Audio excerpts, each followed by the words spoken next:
All right. Hello, folks. Long time no see. Definitely, it's been a while. Can't lie. Feels weird almost. It's been so long. It's good to be back, though. It's been a very long week.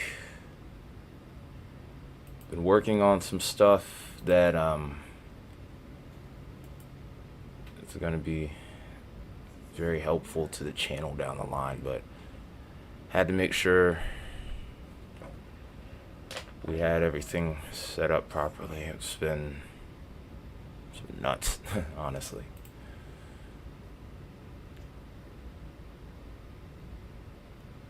Okay, let's make sure we got it all. We got this fixed up here.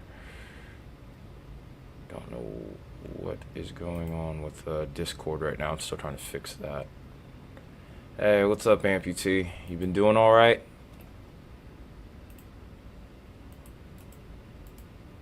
Why can't I? Okay, there we go. That's what I needed. All right, fixed. Got that fixed.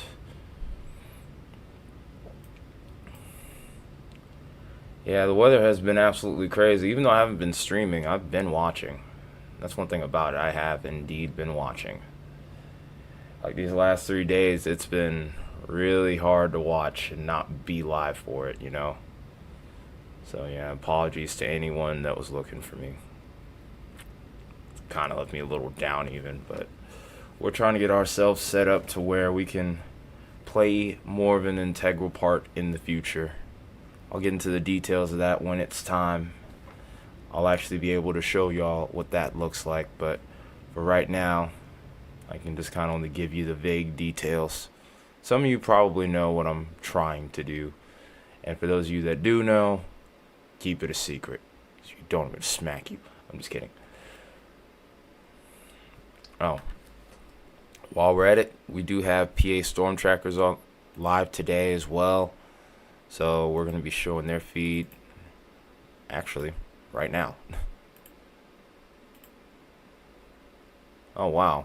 What happened to my I wonder what's happened to my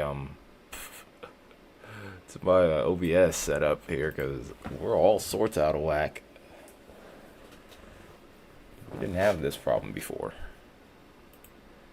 Screen's different now too to go with it.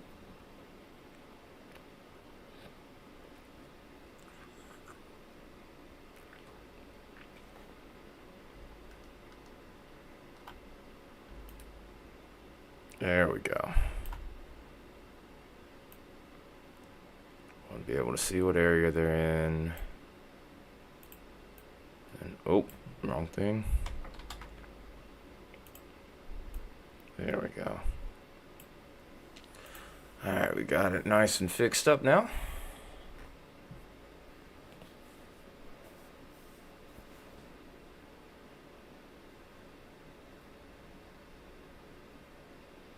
Alright, so this is our current situation right now for today. We do have a tornado warning, by the way, in Oklahoma here. Been so long since I've used this that I've almost forgotten how this works. But new tornado warning. This is for, come on now. This is for Garvin, Grady, and McLean counties in central Oklahoma. This is located 7 miles south of Alex, moving east at 15 miles an hour. So it's a slow mover. This also has the potential to produce up to ping pong ball sized hail. Other areas to watch out for is Lindsay, Bradley, Aaron Springs, and Payne. This is moving east again at 15 miles an hour, so not going to be a fast mover. So if you happen to be under the warning, need to be in your safe spot. This is a radar indicated tornado warning. How is the volume, by the way, for the siren? Is it high, low? Please let me know.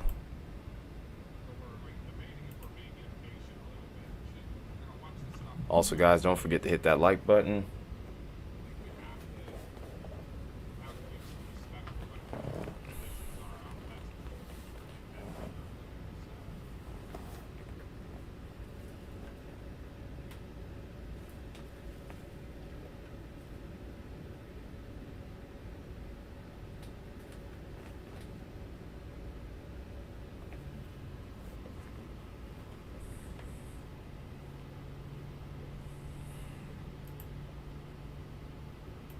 get some music going in just a moment here.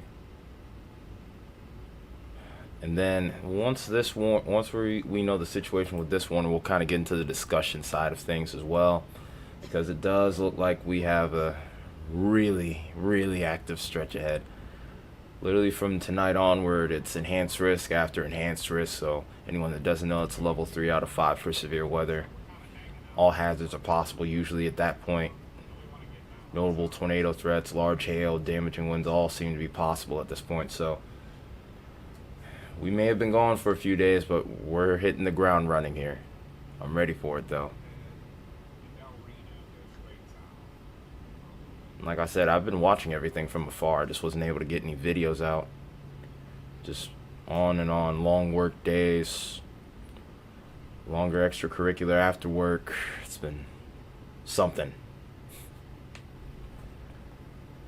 I'm just glad that we handled our business, so to speak, there. Really can't wait to reveal the results.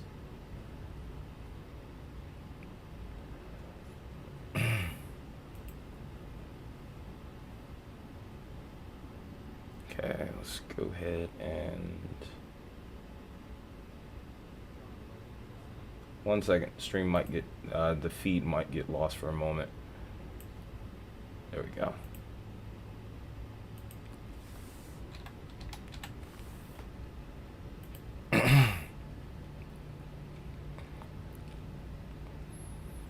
Yeah, the storms are heading your way tonight. You are under the gun. And I was especially happy that I was able to be live, that I'm able to be live today, so that way I could, you know, just watch over the area in general.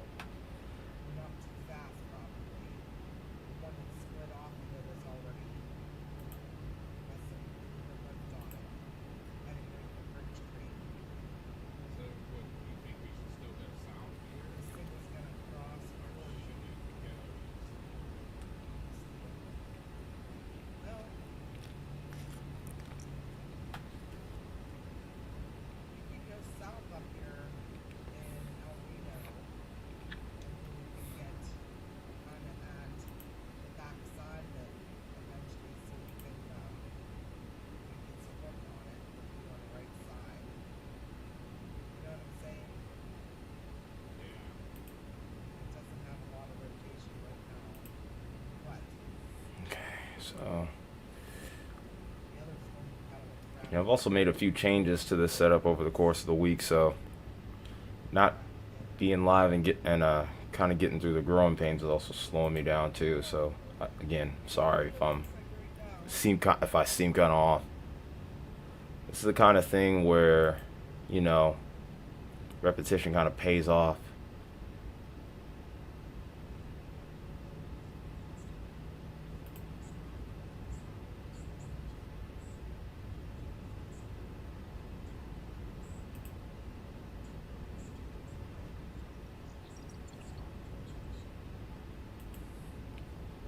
There we go.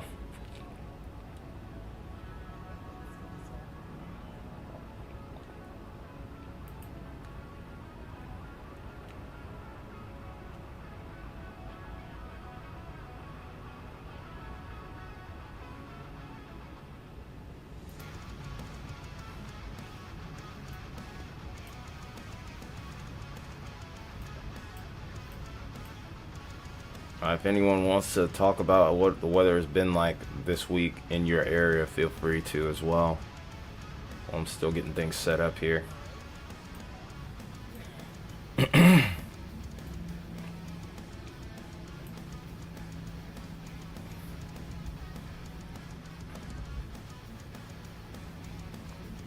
go as far as to say that right now this storm that's tornado warned doesn't look all that great from a reflectivity standpoint, but we do need to take a look at that velocity here.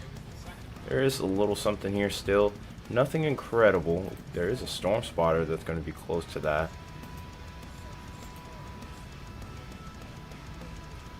Ben Holcomb.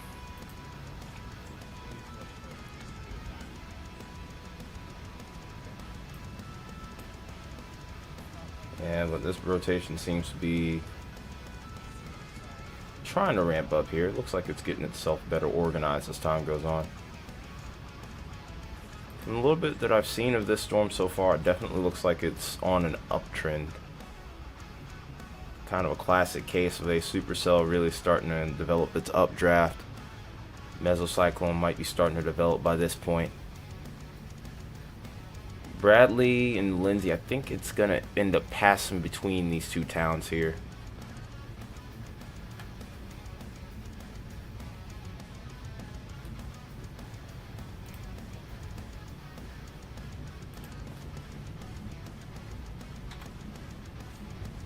Uh-oh. Did I minimize it? Oh, yeah, I must have. Sorry about that, guys. Yeah, like I said, it definitely seems I'm a little bit rusty right now. Didn't think a few days away would do that, but sheesh.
As far as votes are concerned, it looks like you guys are leaning towards tennis ball size hail, it looks like, for right now.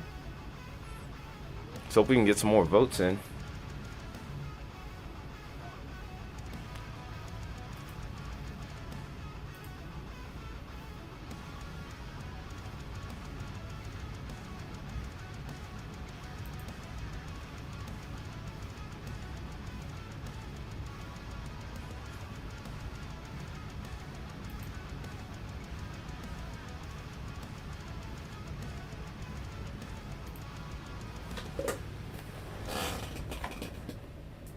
Itching, I'm sorry.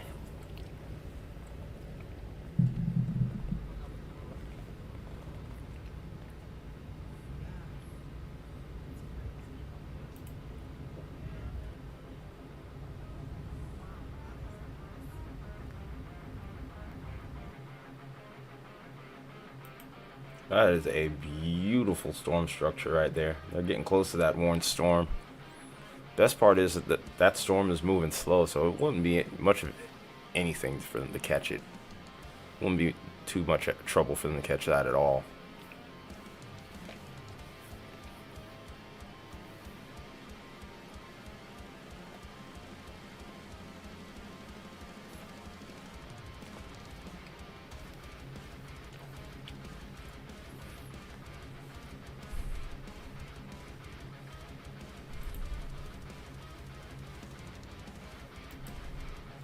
Let me turn that music up a little bit.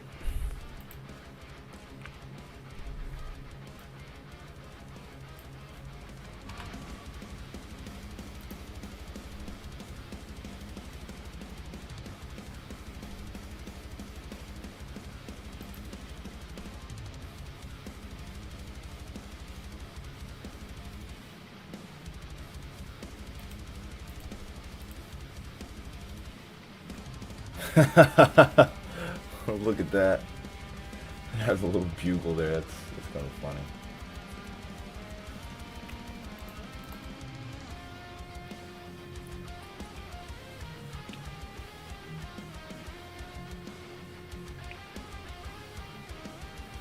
Yeah, that little pendant is growing better on, starting to look even better on radar now.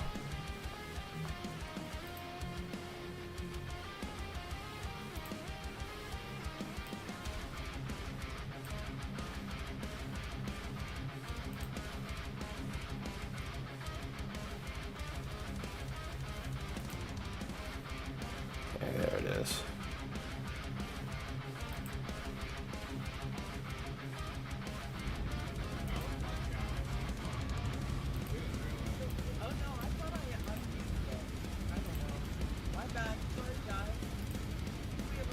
check out any of these. Let's check out all these severe thunderstorm warnings.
Alright, so I guess now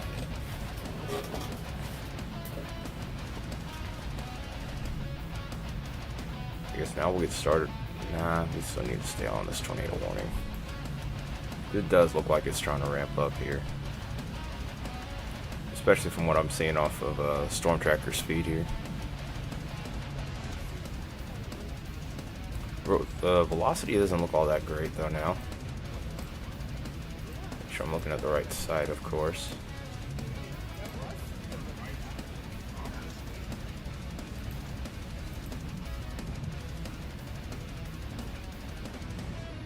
Hey, Shiori, no, long time no see.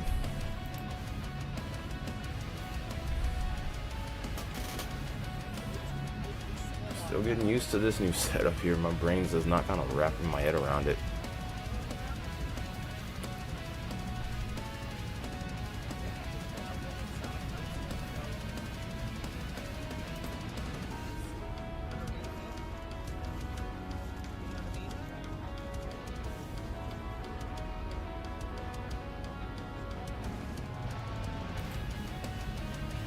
It's just, man, this is a new warning. This is the same one.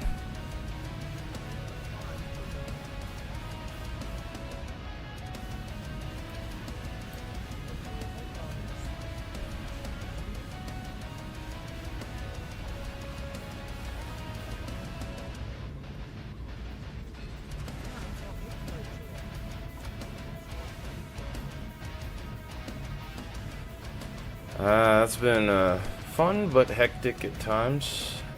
Exciting stuff ahead. Really exciting stuff ahead.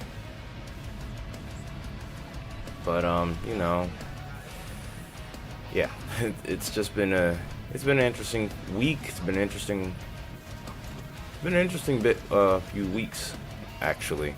But really excited for the future. I know that much.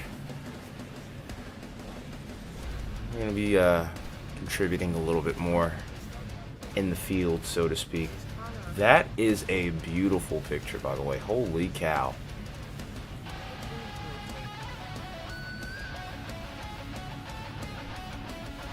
Look at the picture on the PA Storm Tracker's feed here.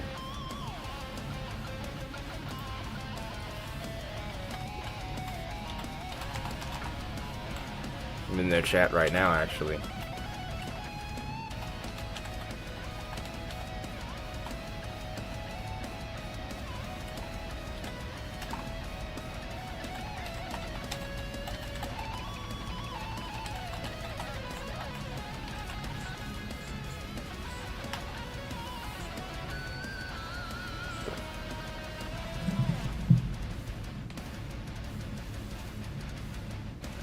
Like, this is one of the things that this is something I'm really looking forward to getting an opportunity to do in the future.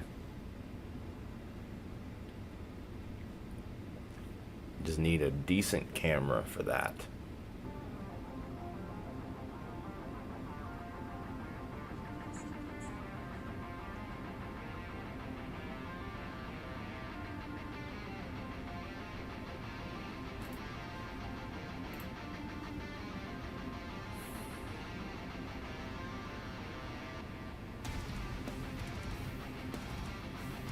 Hey, Justin. Good to see you.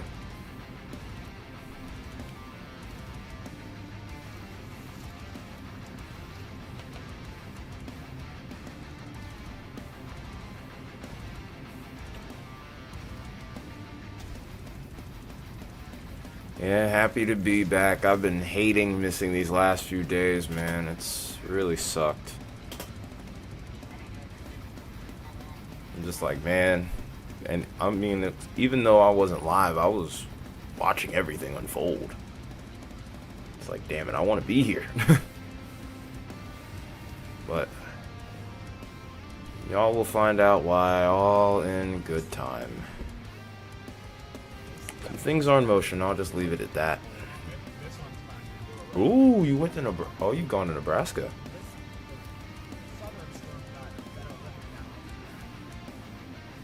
I think Monday's a really good chance. Yeah, I'm pretty sure Monday's probably the best chance. Sunday, I think, is decent. I have to actually look at those outlooks again.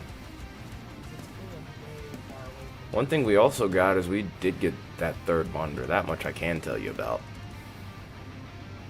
So, yeah, you see my eyes dancing around a lot, that's why. I'm still trying to get used to this. I'm, like, processing a little bit more information than I'm used to at once right now. So if I'm a little slow, I apologize.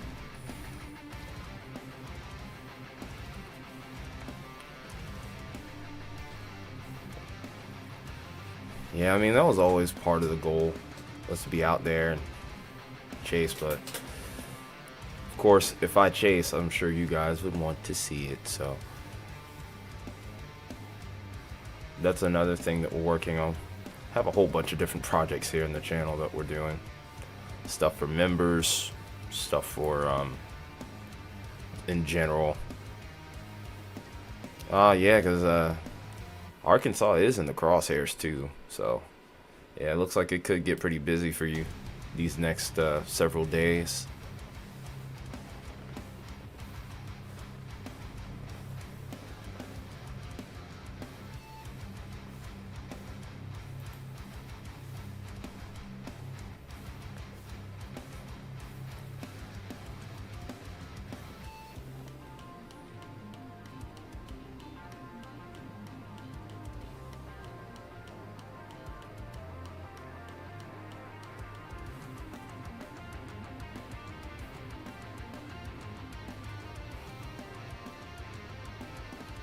That structure is incredible.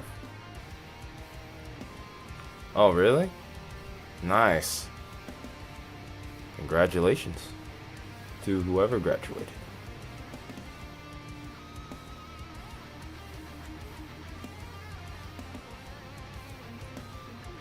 Alright, once we figure out what the deal is with the tornado warning, if it, whether they continue to keep it going or expires, will determine what we do next in regards to the discussion side of things.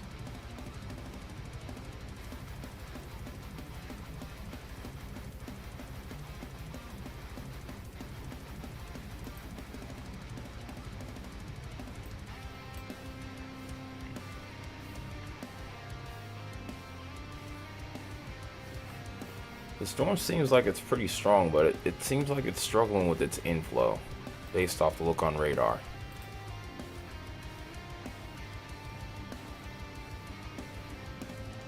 Or maybe the rain-cooled air just isn't quite wrapping around well enough for this thing.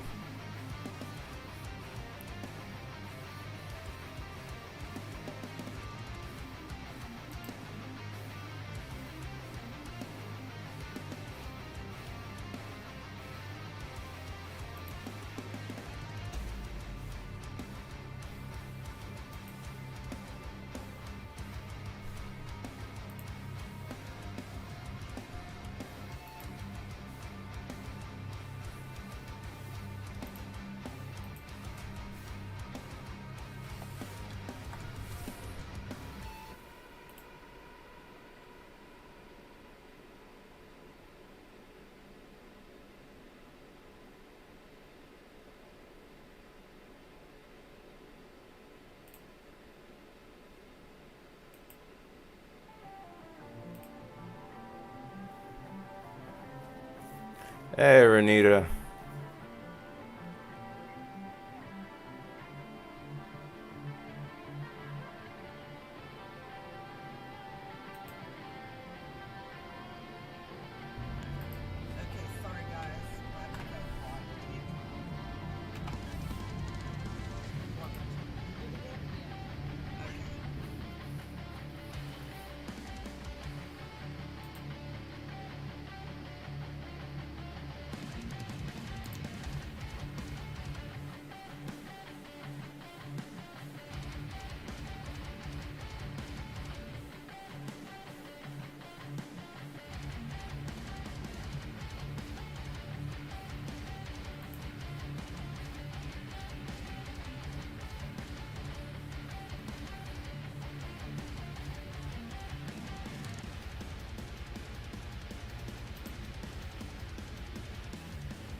My goodness.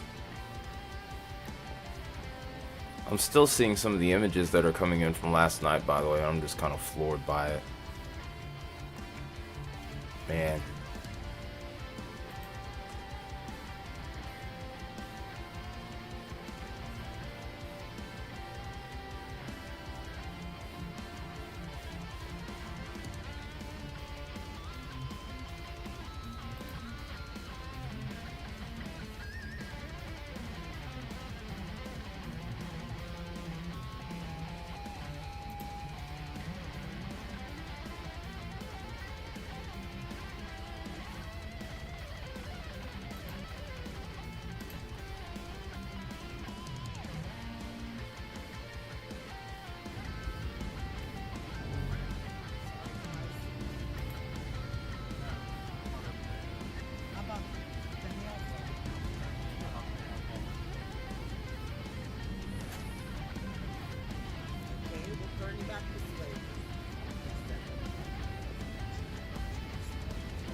It was. I wasn't at home, but I was watching it all unfold.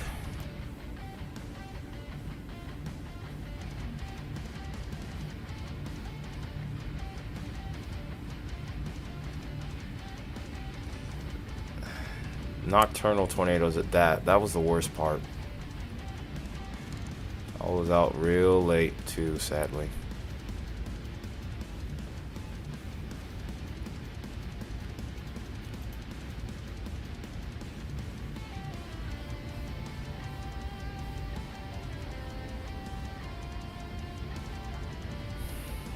I'm definitely gonna be here this week. I'm making it count now.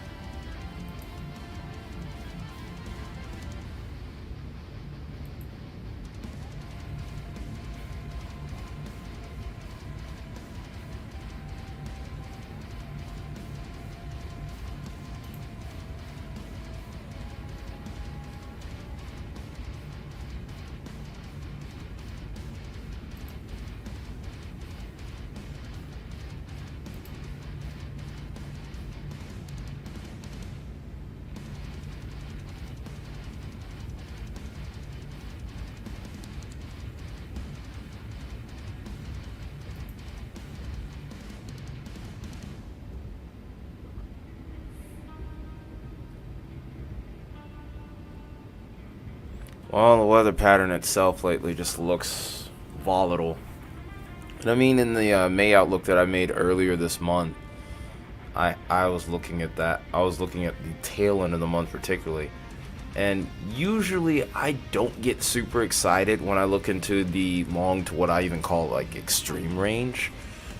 But when I started seeing trough after trough, like just kind of going almost in a Congo line or a train even, that's always when I kind of raise the brow a little bit, so to speak. And that pattern's pretty much held consistent with the longest range model that I use, which is the CFS model. That pattern trend had transitioned into the GFS model, which is what I normally use on videos.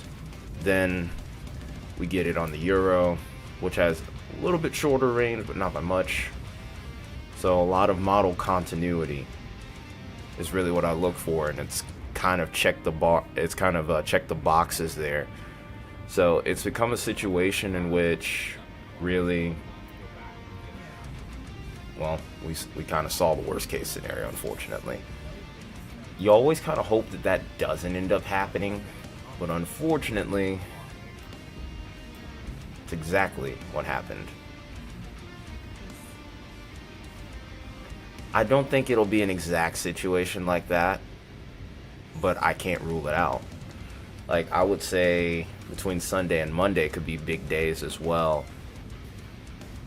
Like, the last video that I made before I couldn't really put anything up, I was particularly focused on Monday in particular. And then Tuesday ended up getting an enhanced risk too, which I had called for, and I think on the video last week on Sunday as well. So unfortunately, the stuff that I hoped wouldn't verify seems like it's on track to do just that, but we won't know until, of course, the day of.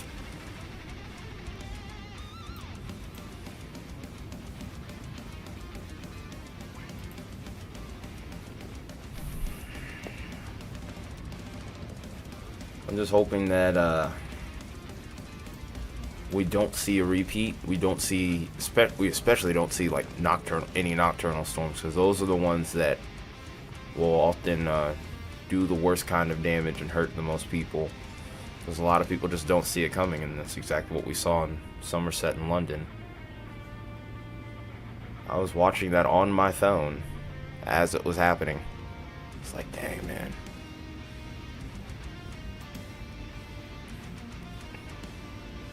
But the other thing to also remember is we're still in the middle of May here. May is statistically the most active month when it comes to tornadoes. So it's not all that surprising to see it. But it's never fun either way. But point is, though, we see a lot of this kind of shift back towards Tornado Alley, sometimes towards the Midwestern states, sometimes the Ohio Valley. With the way things were trending, though, I will say that I was very surprised that we got the supercells at the intensity that we got them at. Usually, with the way the pattern is set up, like especially with the Thursday setup, I was expecting a lot more damaging winds, maybe even derecho potential being up there. And I mean, Thursday in its own right was pretty crazy as well, but to see the storm structures that we saw yesterday, the way that they looked on radar was just, it took me back to like March and April of this year.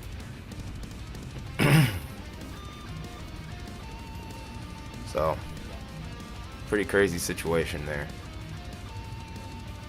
I wasn't expecting to see that until maybe later this week, but like I said, a lot of times the convective modes is one of the hardest things to forecast, I would say. Because any little subtle change changes that. Any little subtle change with the jet stream, dew points, anything can pretty much end up changing that convective mode. And it could literally either enhance a severe threat or just throw it out the window entirely.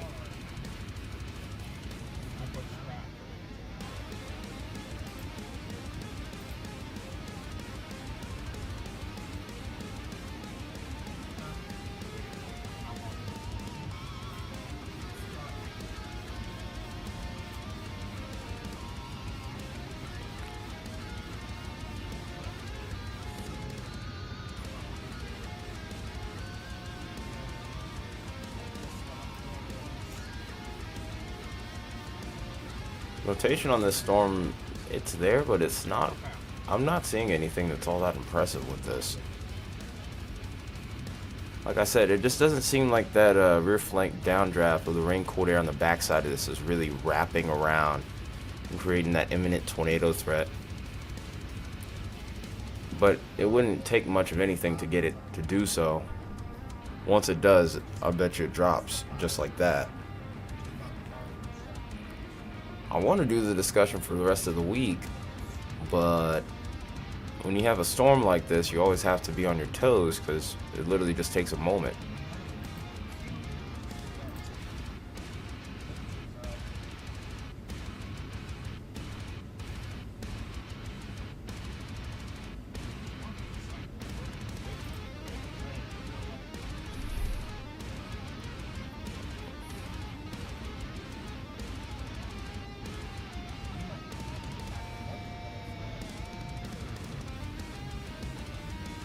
Nice.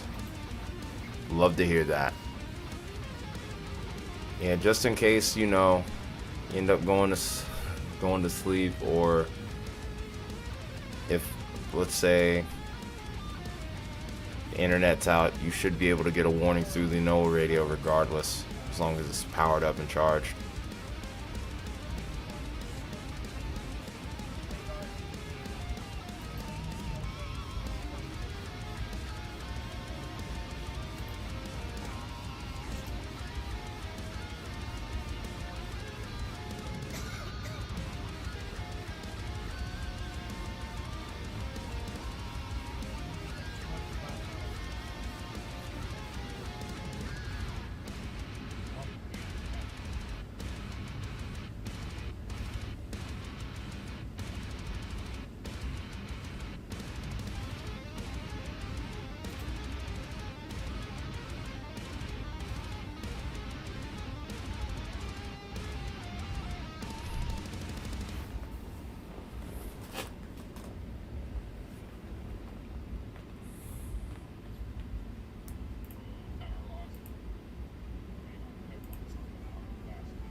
No. You shouldn't need it tonight. If anything, you would have needed it earlier today. You should always keep it charged, though. I will say that. And see, this is the thing that's kind of been frustrating me with this storm. It's the fact that one scan, it'll start to look like it's starting to tighten up, starting to curl up. Then the next scan, it starts to go.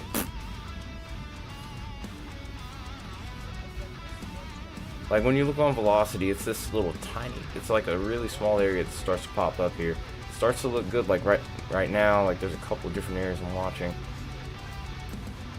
Let me go side by side with this. I believe you.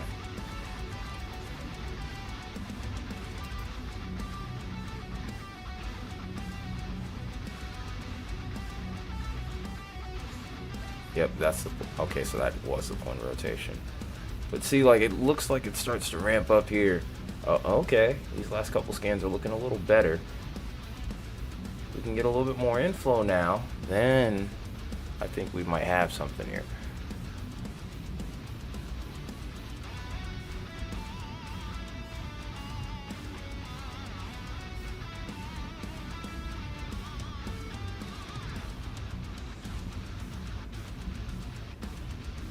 And then the next scan, look at that, it's gone again. It's enough to drive you crazy, man, I tell you.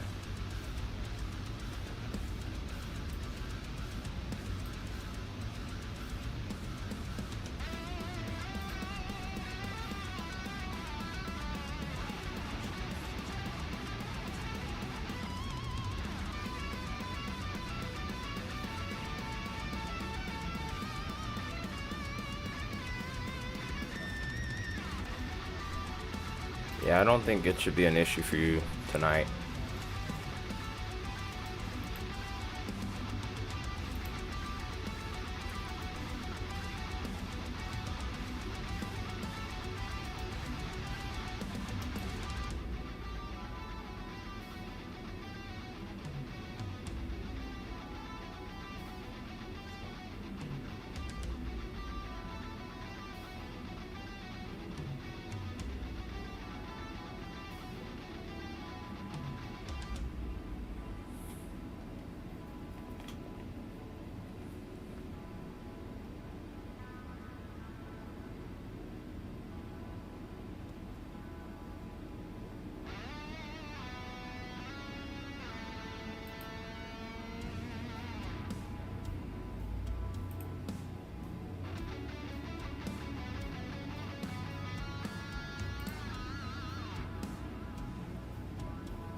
Yeah, that's fair.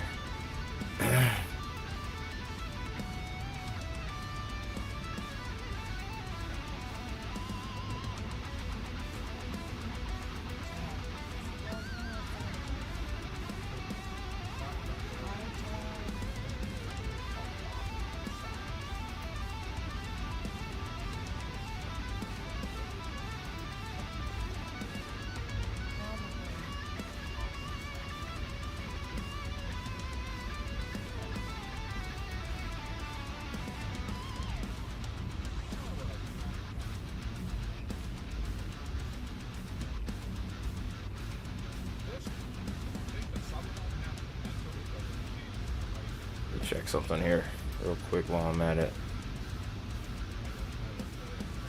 And see, there we go again. That next scan starts to look a little bit junky again. What is my membership? When the free one runs out supporting you? I think it's like $1 a month. I think it's the yeah, the 850 mosh pit is like $1 a month. Yeah. I'm not gonna make anyone pay an absorbent amount of money. I'm still trying to figure out some the content all the content I want to make on there. I have some really cool ideas. I just haven't had a whole lot of time to do anything.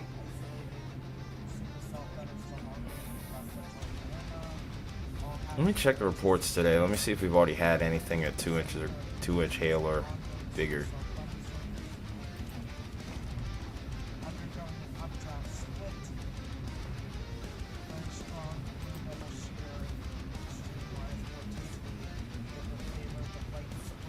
Yeah, we've already had 2-inch hail today. But it was in Mississippi though. No, wait, we've actually had up to baseball size hail already. We've actually had up to baseball size hail already. And it wasn't long ago either.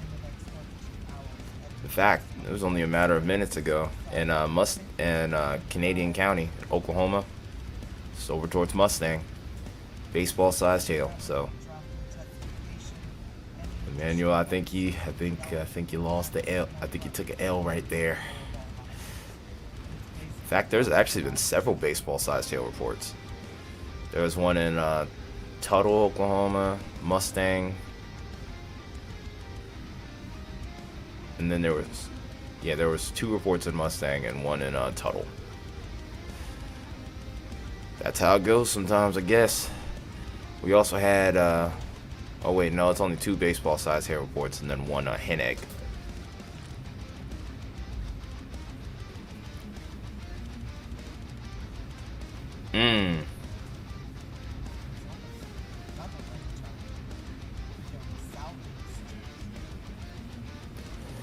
Soon, Emmanuel, soon. I will be out there too. That's part of why I wasn't live any of this week. And I hate the fact that all I'm gonna say is, if you've been around long enough, if you know, you know. Cars. I tell you, cars. But we're just about at the end of that ordeal.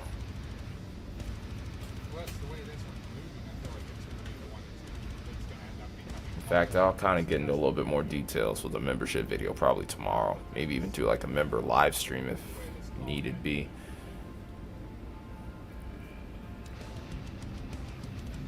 But yeah, eventually I'm going to elaborate on everything. I'll go into much further detail when the time is right.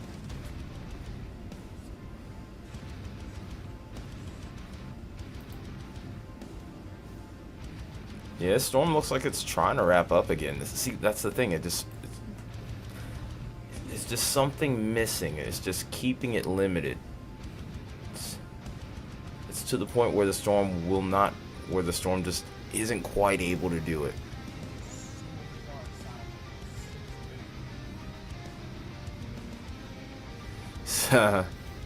Not even 6. Okay. Well, I'm trying to keep my options open. Yeah, hit me up on Discord so we can talk about that, because, man, that has been an ordeal.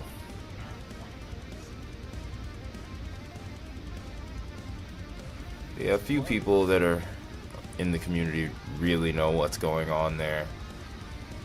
So it's been a headache. But that's, like I said, it's only part of the story.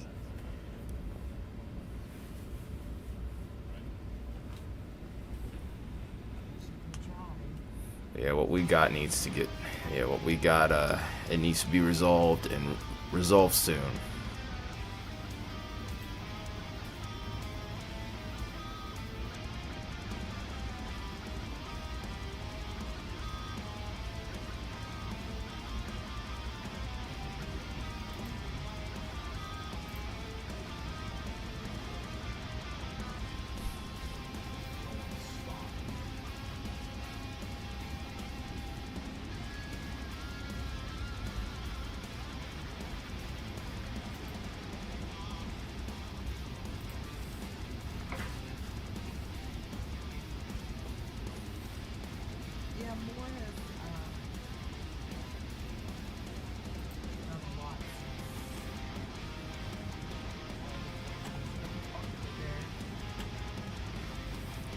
Yeah, I'll be back. I will be on for a while, it looks like. If I can just figure out what's going on with this tornado warning, that would be great. Will it drop? That's the question. It's still radar indicated, and the hail size has actually dropped.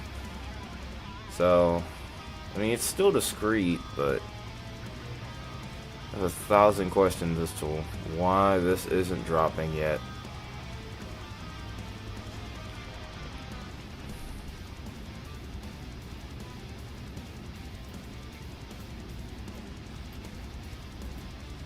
Also, this storm is not going very quick, so there is that.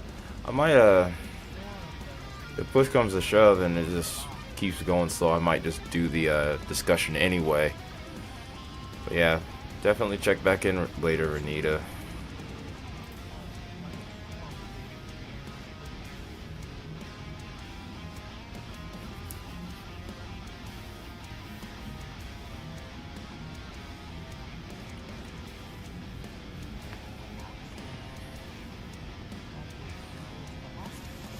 Yeah, I don't really have a mechanic right now, but an overheating issue would probably be a little bit better than what I got going on. It's the caddies. The caddies are the problem. And anyway, it's not even my vehicle. Like I said, I'll go into further detail whenever I'll make a membership video telling some of the details of what's been going on.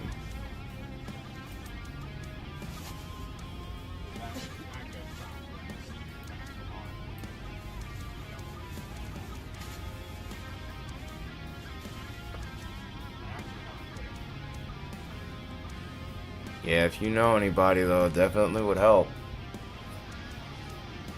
Shoot, I mean, there is one avenue I'm looking at, and there's a couple others I can do to go along with that. Oh, there we go. There's a good velocity signature now. This is the best velocity I've seen out of this storm in probably a good 20 or 30 minutes since I first started looking at it.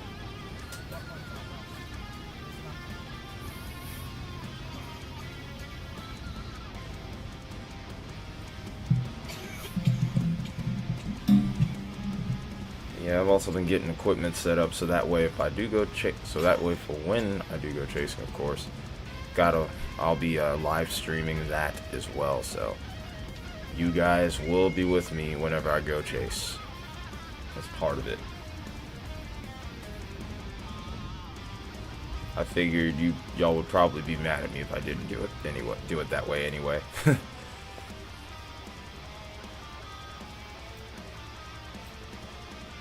Let me see if I can get a camera up over here. I think we're in a populated enough area to where we would have a chance to see it. Oklahoma DOT cameras aren't the best, so that's why I haven't really been pulling up anything on here yet. But we'll see how this one plays out.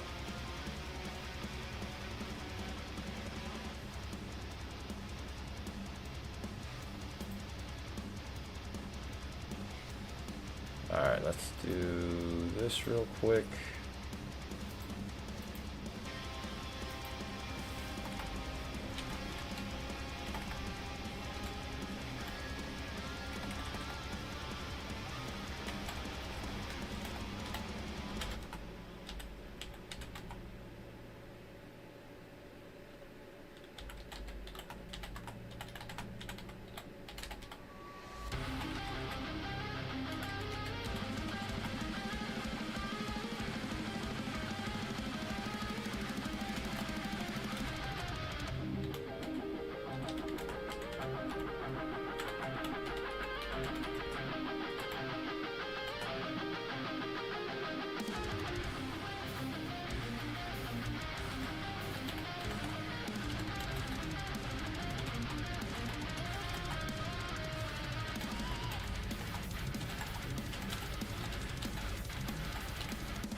The only reason I'm getting that going is because I know people from work and a few other places, so I think that's a big part of it.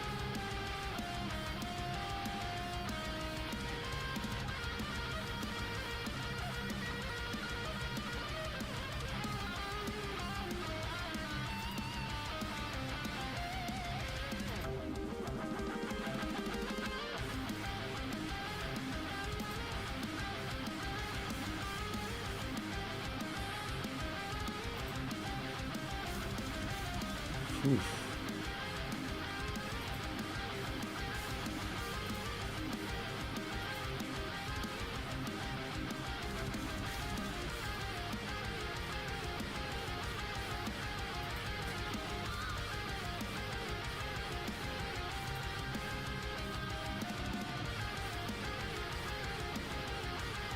But yeah, even then, I'm still not even done with that part of the process yet. I just have a little bit of equipment. I still got a couple other things I need to do as well.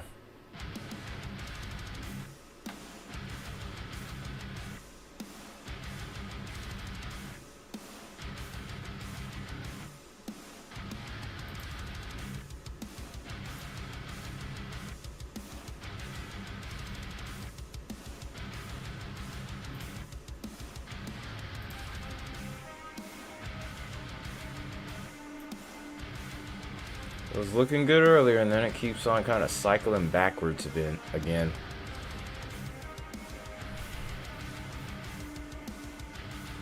Alright.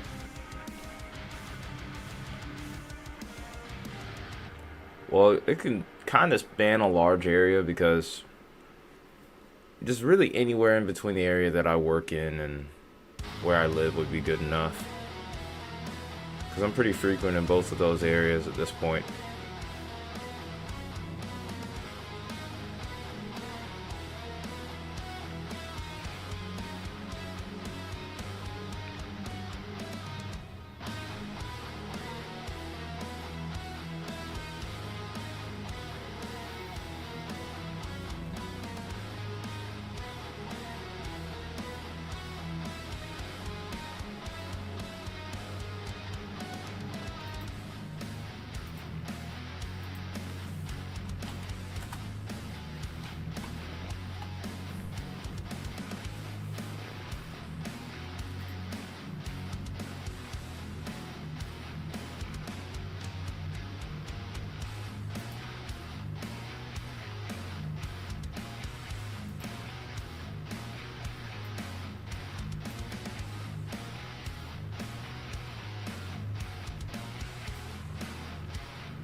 By the way, I have yet to really find anything over toward... Wait, no, we might have one. Oh, wait, no, we don't.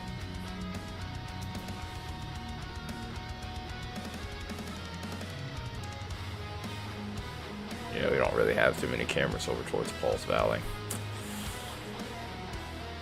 Kind of what I thought it was going to be, but I tried.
Storm's still struggling here, it looks like.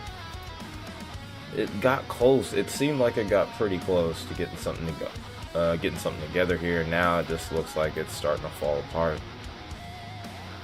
Guess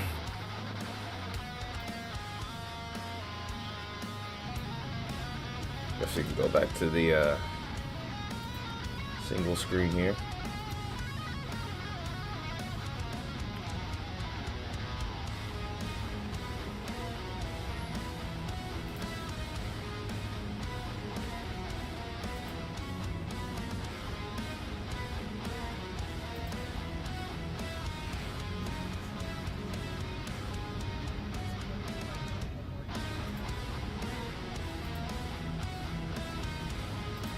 Need something to drink real quick. I will be right back.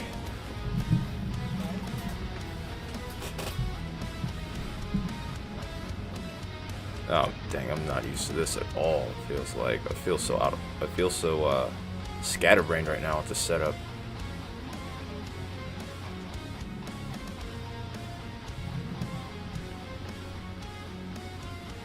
Okay. Dang it. Too scatterbrained. I'll be right back.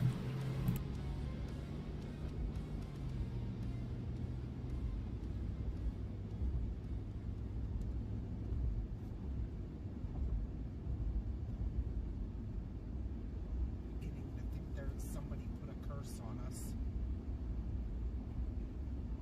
Huh?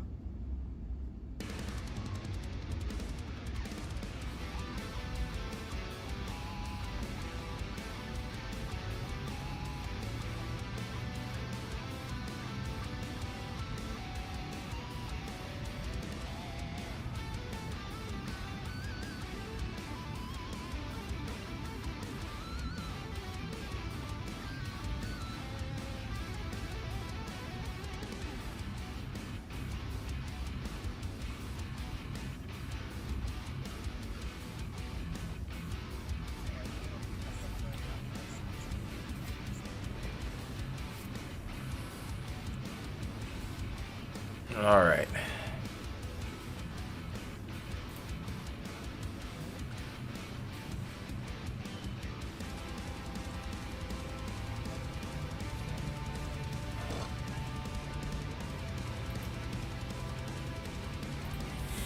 We're almost at 10 boats now. Look at that. Just need one more.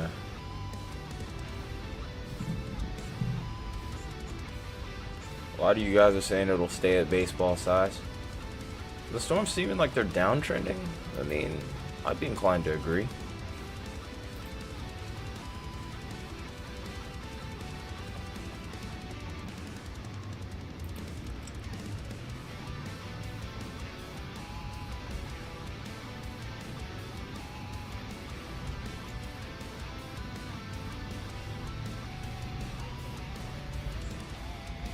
Let me check Discord real quick.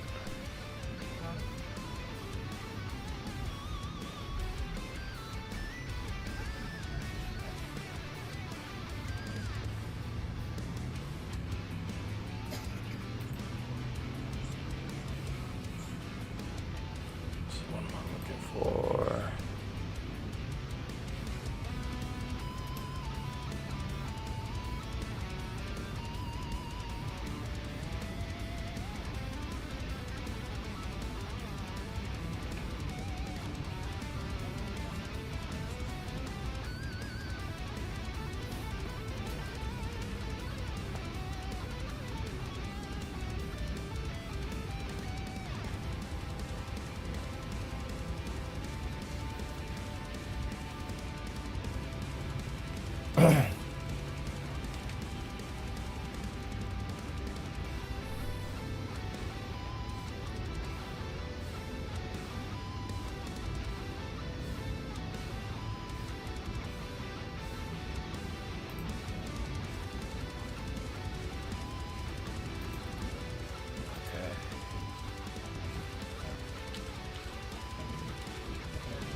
So the timing for this is actually really good. The worst of the storm threat's going to be ending within, I would say, the next hour or so. So this will run perfectly into the time frame for maybe some of the convective models. So we could talk about tomorrow. Tomorrow could be a pretty active day. Monday itself could be pretty active, is looking pretty active as well. Tuesday I'm still trying to hash out, and then still got to look at the rest of the week as well. But at least we won't be sitting on a model because we'll have some good data available to go over. So you just bear with me for probably about an hour or so. We'll probably, if the tornado warning expires, we'll probably play some guitar, maybe even play Twisted, do the old Stormcat 5 thing. Shout out to him, by the way. That's who I was watching all throughout the week when it came to the weather. I was watching Brady do his thing. Definitely would recommend his channel if anything. Cool dude, man.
Uh-oh.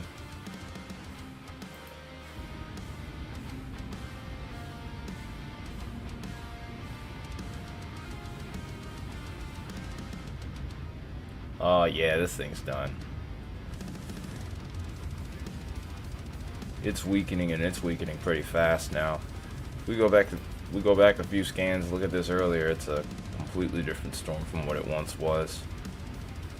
Inflow not just starting to close up too. Look at that. Look how it had that hook there, and now look at it. Oh, ugh. Yuck. It's a good thing though.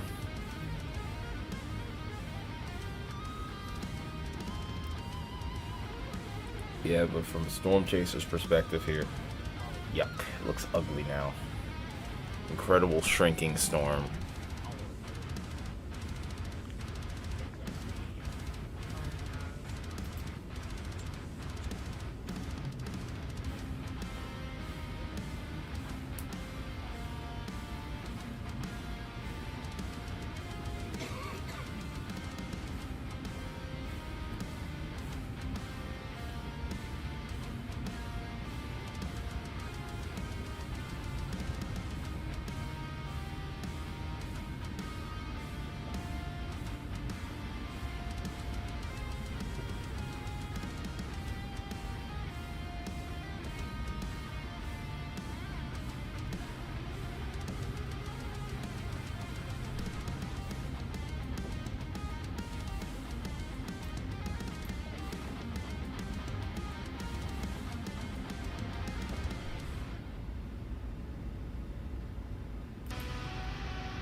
We do have a considerable tag severe thunderstorm warning, by the way, though.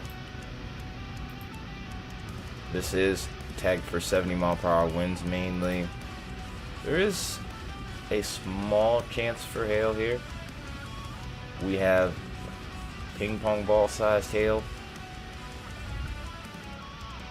This as well. And this is also confirmed by storm spotters as well.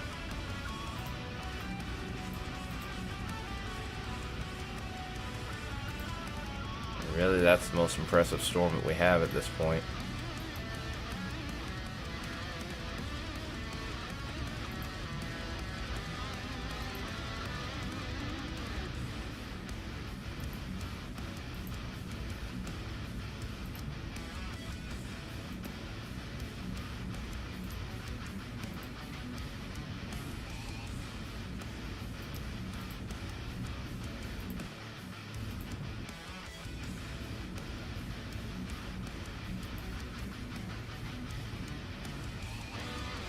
"41 minutes for this warning to expire is pretty crazy.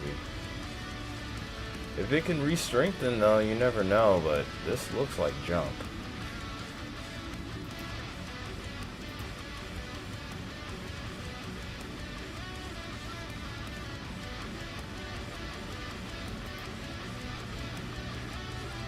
This might be a new storm to watch near is that Caney? Yeah, it is Caney.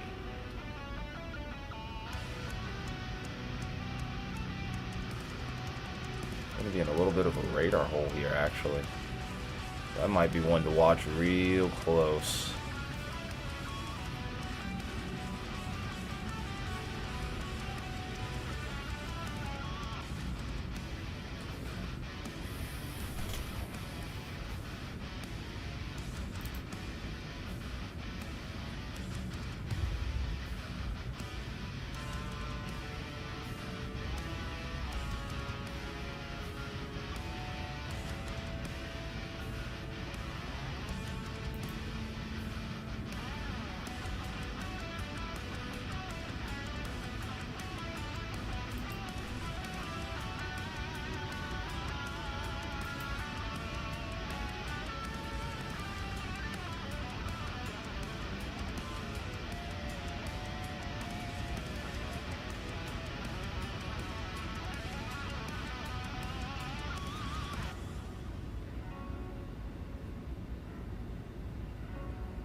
I guess we're about to change the, well, should I change this voting poll, or should we go a different route now?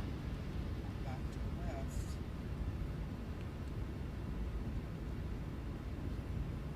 West of Almeida. Should I keep this voting poll, No, or should I ask you a new question? absolutely. If you guys are still on here, let me know. I will let you decide. Because Pivotal Weather has a new beta mode on there. I don't know if you guys are a fan of it or not. If you've ever seen it, you want to see it.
There's vote number 10.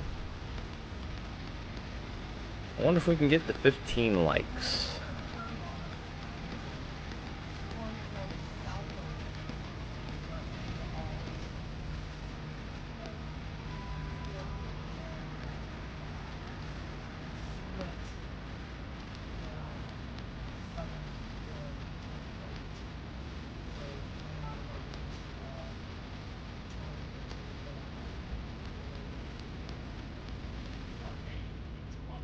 Oh, there's our new tornado warning storm, by the way. Must have looked away just a second ago. Yep, I looked away a couple minutes ago. This tornado warning, by the way, is for Toka County. This has a funnel cloud observed with it as well, so definitely we could be taking shelter if you're in the path of this storm. This is 4 miles north of Cato, moving at 15 miles an hour. Caney and Bentley are in the path of this storm in Oklahoma. This is radar indicated, but there have been funnel clouds reported with this one.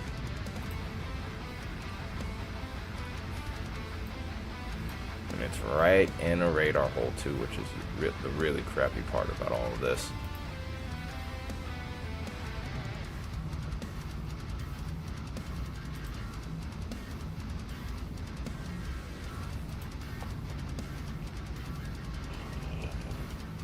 Excuse me.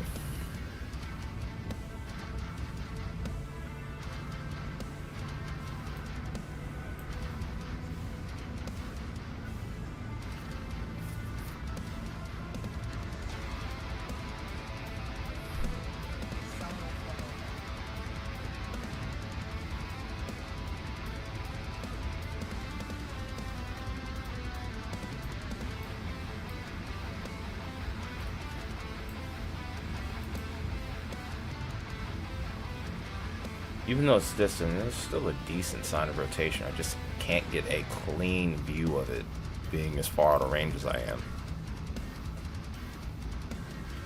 Even then, the structure still looks pretty good. It's kind of like what this one looked like earlier. Even then, this one looks like it's trying to make a little comeback here.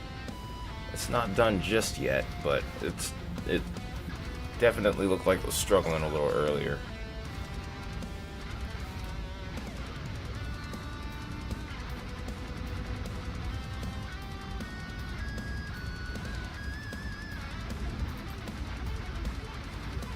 Tiny little bit of an increase in rotation over here, just to the southwest of Stratford here, off of north 3340 here. See a tiny little notch there, and I think that's really where our best rotation is right now. And it's very, very small at the moment.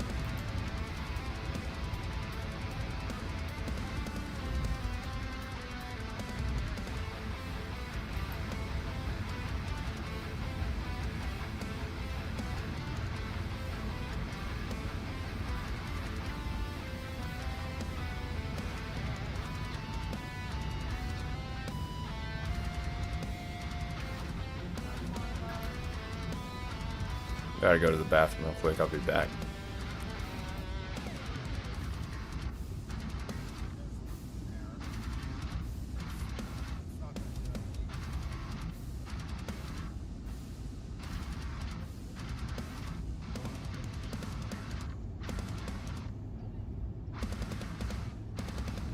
Far it is.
Alright, we're back.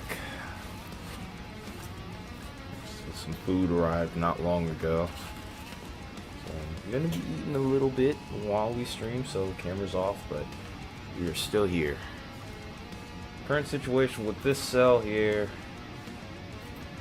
is this is still radar indicated. It's still trotting along here. It's producing bigger hail. We're going back to golf ball size here. Might be the largest hail I've seen on stream for this storm, but we'll have to see. As far as rotation is concerned, we're still kind of struggling. It seems like it has the potential to do it, but it's just struggling to kind of maintain itself.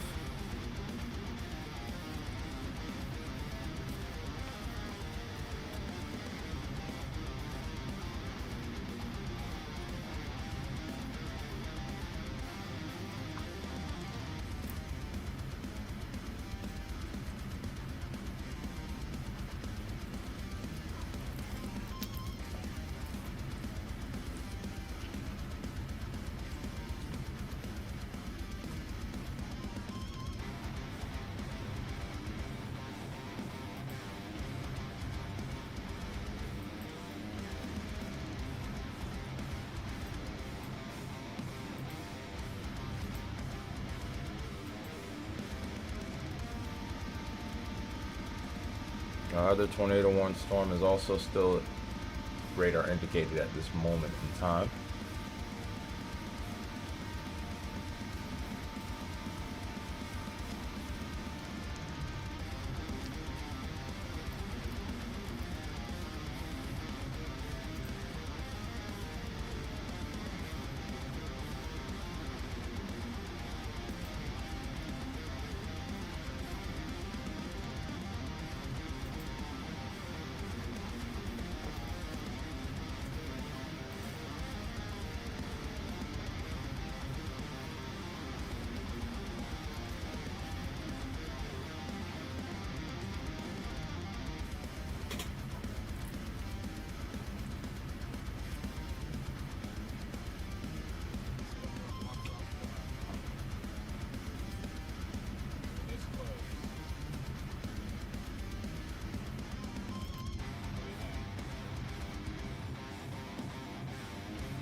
over towards Edmond, you said?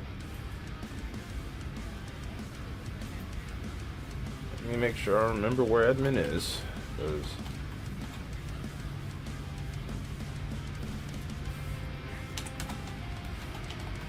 come on, search bar. What?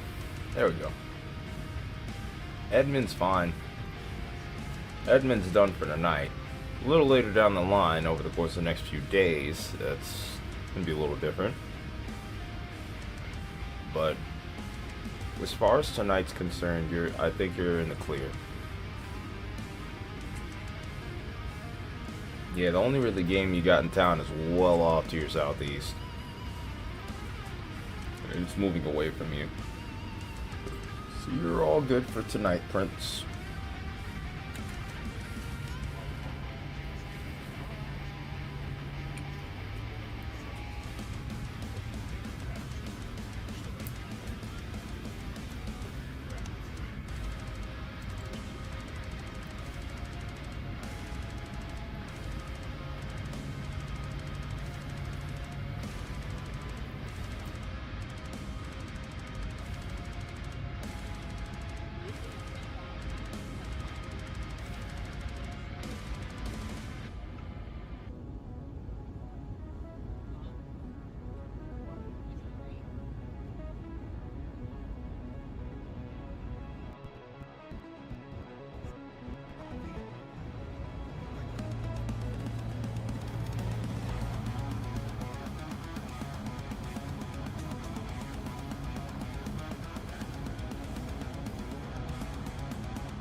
Well, we're down to one tornado warning now. Part of it might have to do with the fact that this is in a radar hole, but the only one that we do have available to us, excuse me for the burp by the way, this storm over here towards Stratford.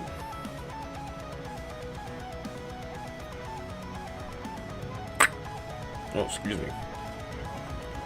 I did not pass gas, by the way, that's my tooth. Part of the reason why I turn off the camera whenever I eat is due in large part to the hole that I have in my tooth. And I fight to try to keep the food out from getting stuck in there. So it just kind of looks weird. Pretty self-conscious about it, that's all. I'm done eating for now, so it's good. Turn the camera back on.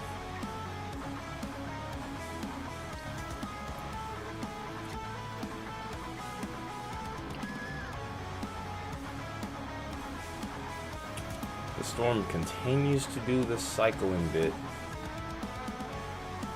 It'll surge up like it's trying to do something, then it starts to it just starts to kind of come apart.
There we go. That's starting to look like something now.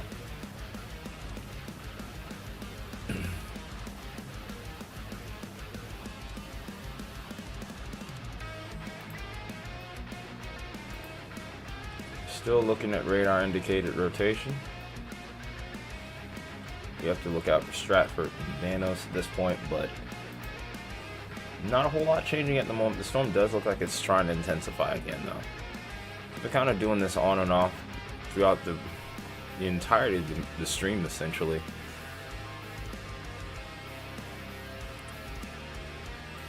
I think our new point of interest is right here. It looks like it most likely will stay south of the town of Stratford here. A little bit more concerned about Vanos right now.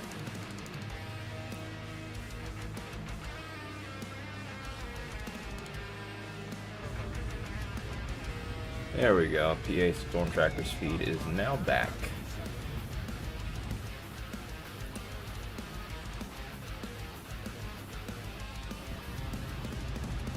It's like a poor little service area towards South Oklahoma that they're nearby.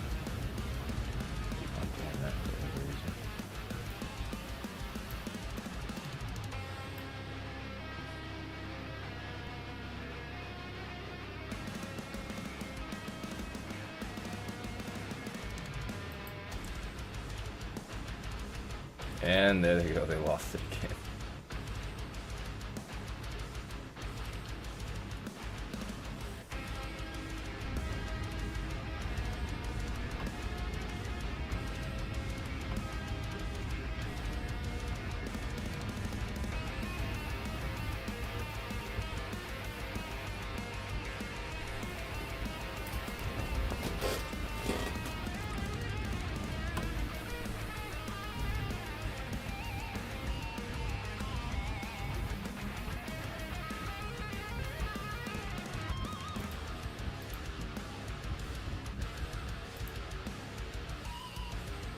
Sorry about that. Didn't mean. I clicked the wrong thing. Just need one more like to get to 15 more. Can we make it happen?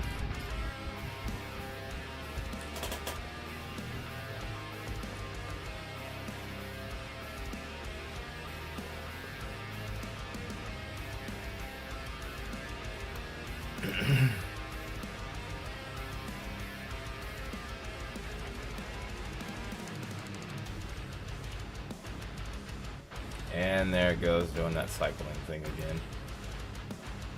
It's got that little donut hole in there, now it's broadening out. It just doesn't seem like it wants to do it. Which, honestly, I'm okay with.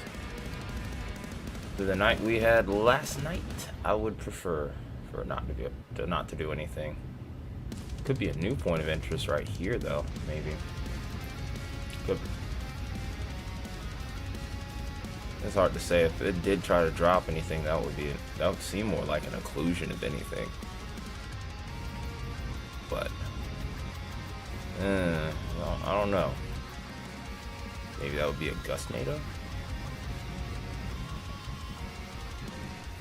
or land spout, maybe. I'm not entirely sure. That's the only thing I could really think of.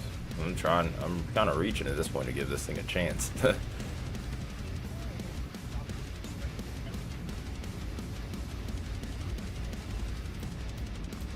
That storm's starting to look a little interesting over here towards Denton. Only problem is it's going to run into interference from this storm. So we're going to struggle to get any sort of uptrend in intensity here.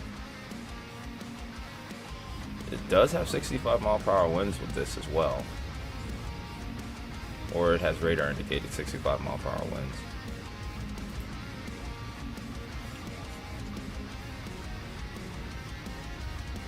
But this is a bunch of messy storms, nothing really organized at this point.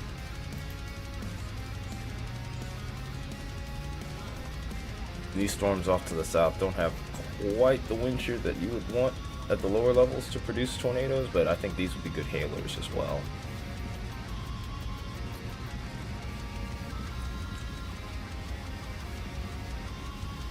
If this were to survive the trek further off towards the north, maybe we'd have a better opportunity. But I think these storms here are going to take up a little bit too much of the energy, it seems like.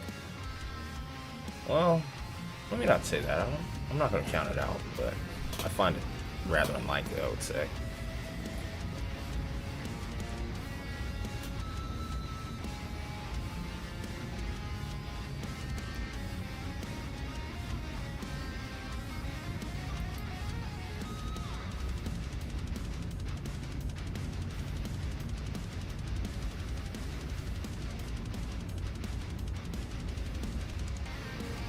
PA's got their feedback, which is always cool. Whoa! Well, we might be losing ours. Okay, that was just a surprise little frame drop there. I don't know why that was the case.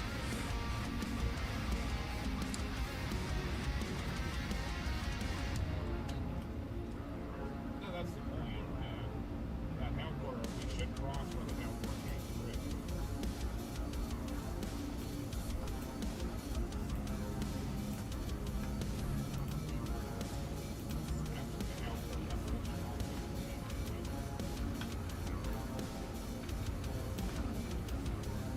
There we go.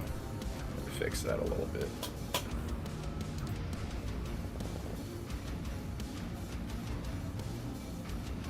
Here comes some more bad signal from them. Southern Oklahoma is not friendly when it comes to cell phone signal or anything of the like. Yep, there it goes again.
It's almost done. This is done.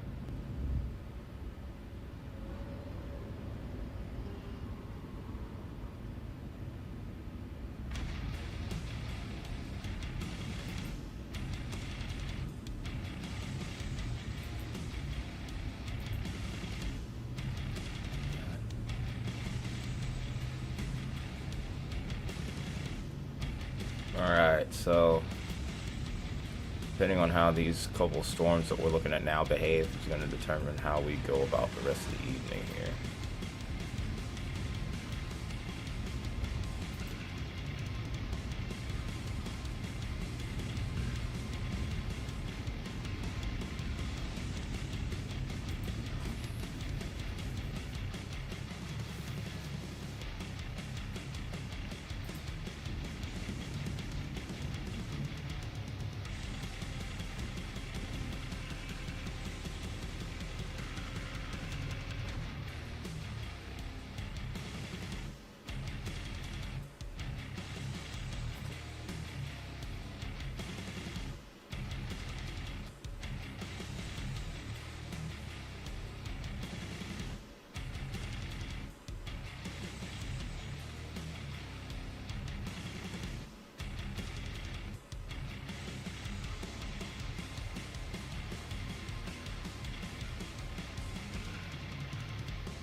Tornado warning now includes Ada at this point. Still radar indicated. Still got the inflow notch, but it definitely looks like it's struggling to keep itself together. Just continuously changing shape here. Really hard to get a read on it. If it does drop something, it would also be a sidewinder, I would think, at this point.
This storm is frustrating me.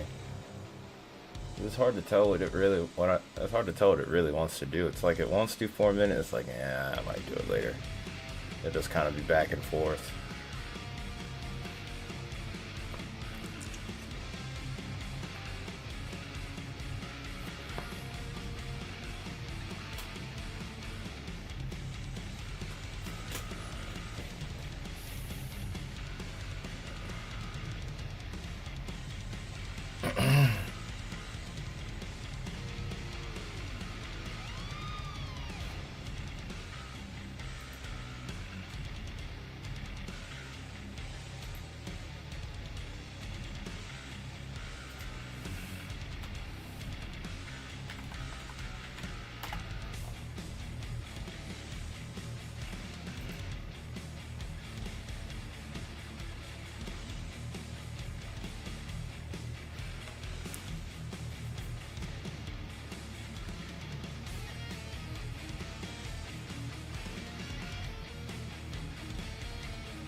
There we go.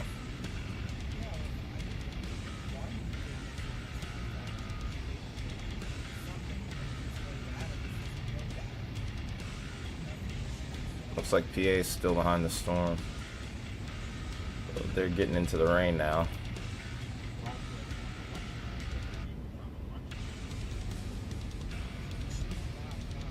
Might get to it before it starts to die out, because it looks like it's struggling again. It just seems like a constant battle for this thing. Something is keeping this storm from producing. There are times where it looks like it would look like it was imminent, and then it just would decide not to.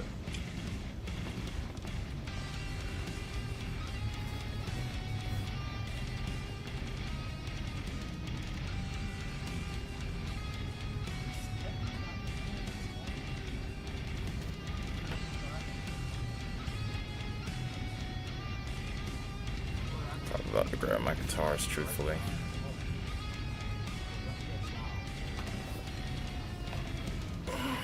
Okay. Might be that time. My pinky's jammed, so this is going to be interesting.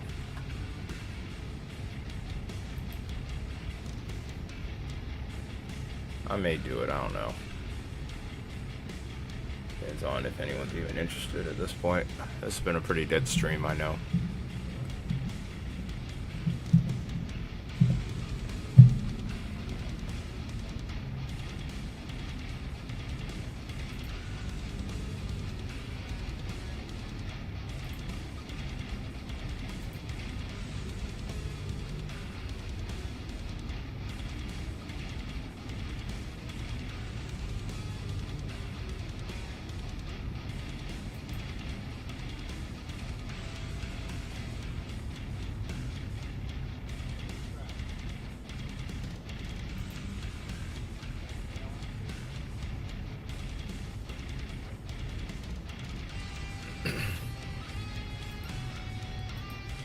I will be back.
Alright, well, we went and got some more food, and also may have grabbed something else.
Might be a new point of rotation here. Just outside of Ada. At least that's what it's trying to do.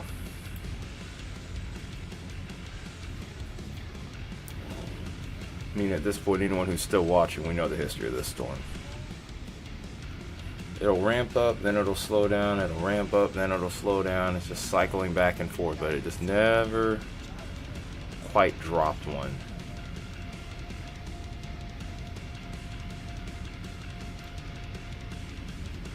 GA is literally right behind this storm, so they might be able to get a view from the backside, but I think the road network kind of works against them ever so slightly.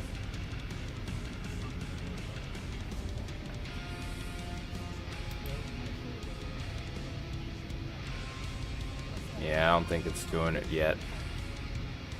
In fact, this actually got tagged for 70-mile-per-hour wind, so it's now a considerable severe thunderstorm warning.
Alright, guys.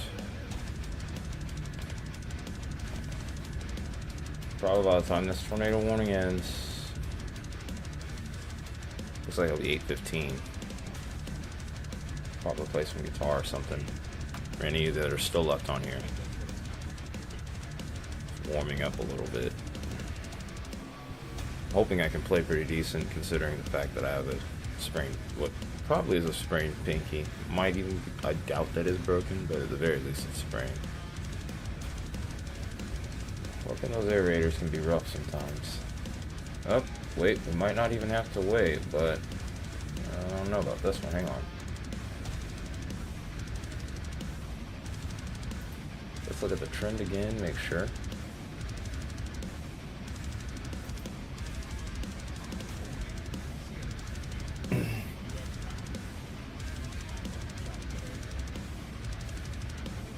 Doesn't really look like it's spinning anymore, but it easily could.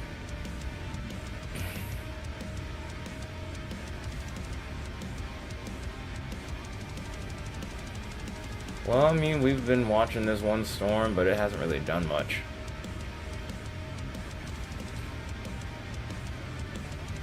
Yeah, not much has really happened. Your area's in the clear now. Well, we might have like maybe... Hang on, let me make sure.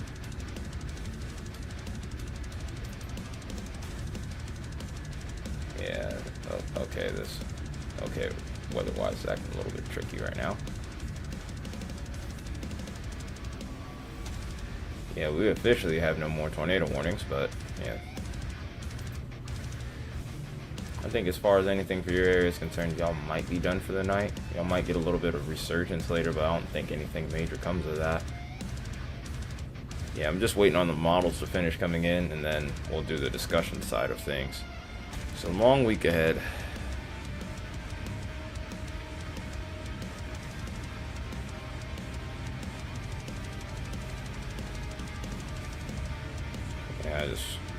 But yeah, as far as anything crazy, you haven't missed anything.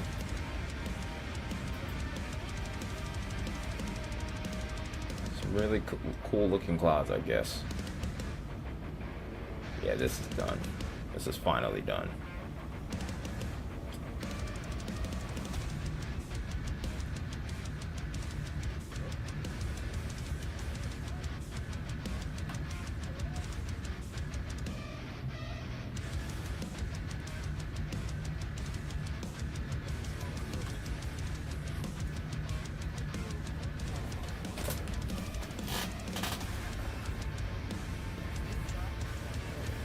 Well, y'all know the drill with this. Sound check time.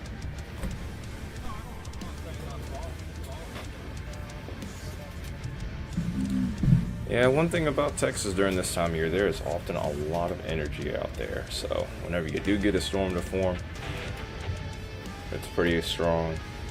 Plenty of thunder and lightning at the very least. But thankfully, nothing really came of it.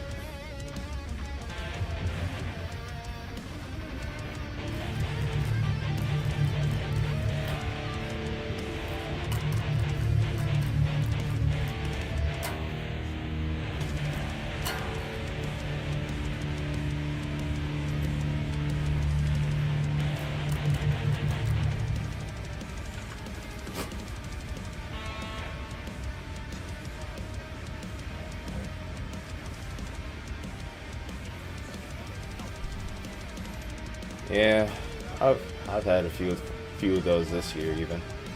So I can relate.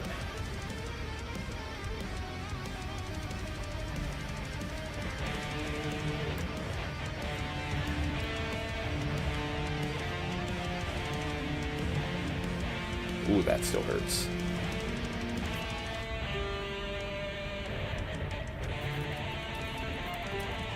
Hey, Todd. Oof. Pinky is still very sprained. That's gonna hurt. But you know what? We're gonna tough this one out. I owe y'all for bearing with me through these last 3 days, which has been really tough. Really tough to miss out on those streams.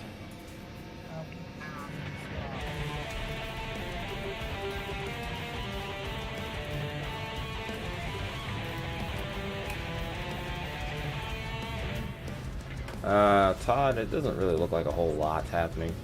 You'll get some storms, but all the intensity that we're seeing with them now is going to be completely gone. We were watching that lightning as well. We were hoping to see strike. And a new model run's coming in. Hang on. Now we couldn't see it anymore. Literally just starting. We were off exactly. We're gonna run it Which side kind of sucks because I'm waiting. I need HRRR to be an hour earlier. But yeah, by the time you get to 1 o'clock, trash. It's like just a little bit of shower storm activity overnight, not really anything.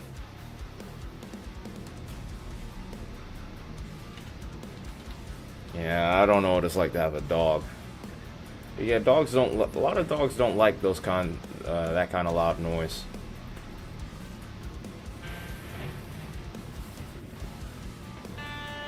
That's from my experience. They always get startled by those big booms. The only reason I know that is because I've had a few friends that have had dogs.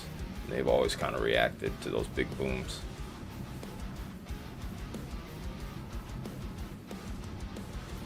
We kind of made it a pastime as kids to try to count from the flash of lightning all the way to the rumble, just to see how far away it was.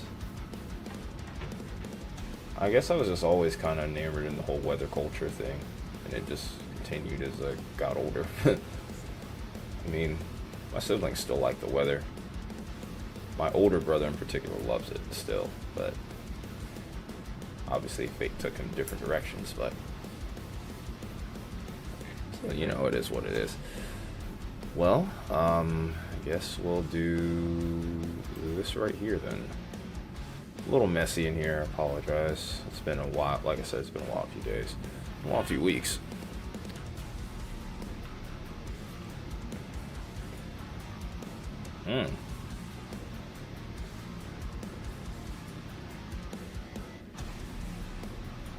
Guess I better pause YouTube's music.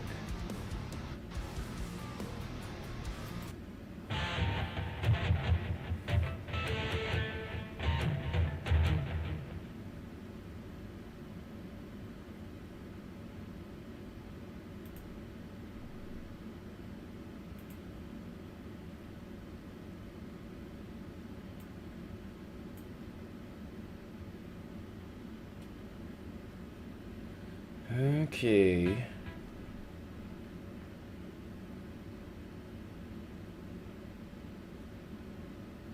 Alright, let's do a quick sound check. It's a little loud.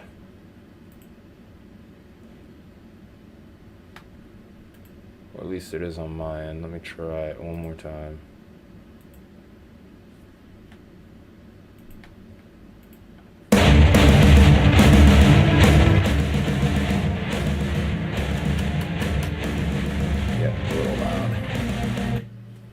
A little loud. Way louder on your end too, so let's fix that just a skosh.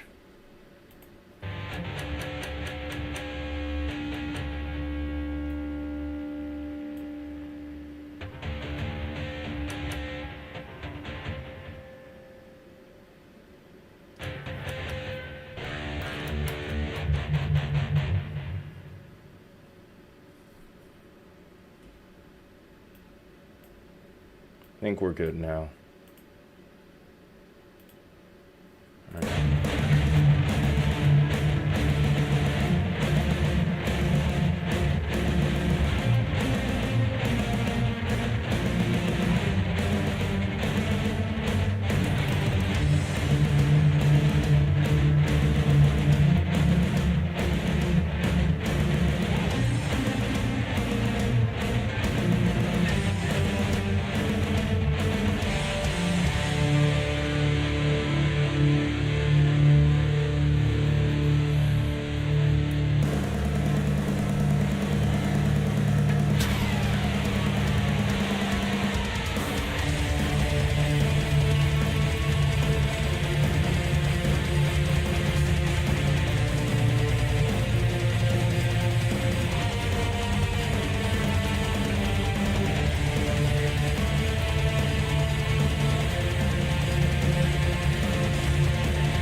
Pinky hurts like hell.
Alright, let's see if I can do this one. Oh, I struggle with this part.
Dang it. I forgot the last part.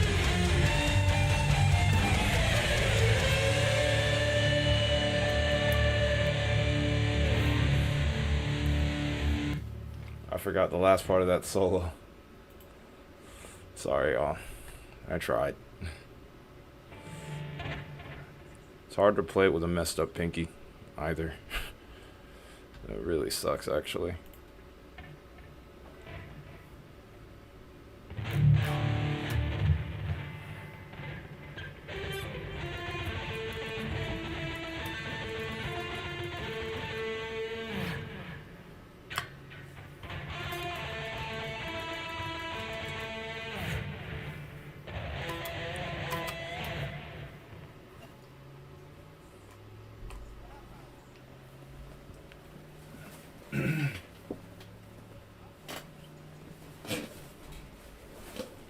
Alright.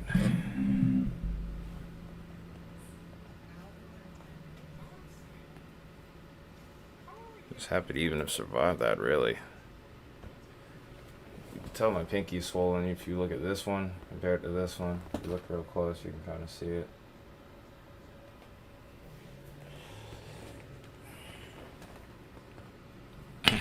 Work does a number on my fingers.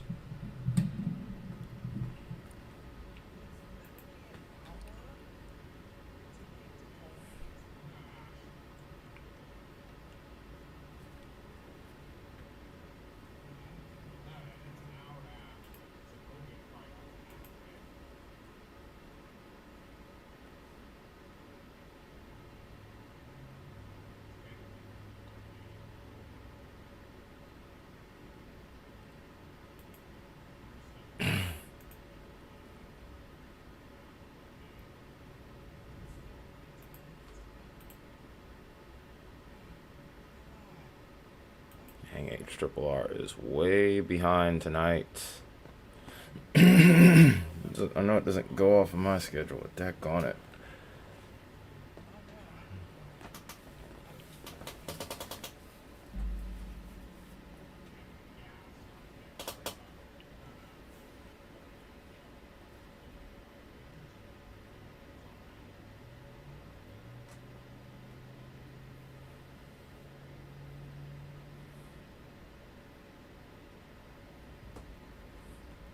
It's another severe thunderstorm warning in Mississippi. They've had a lot of those today.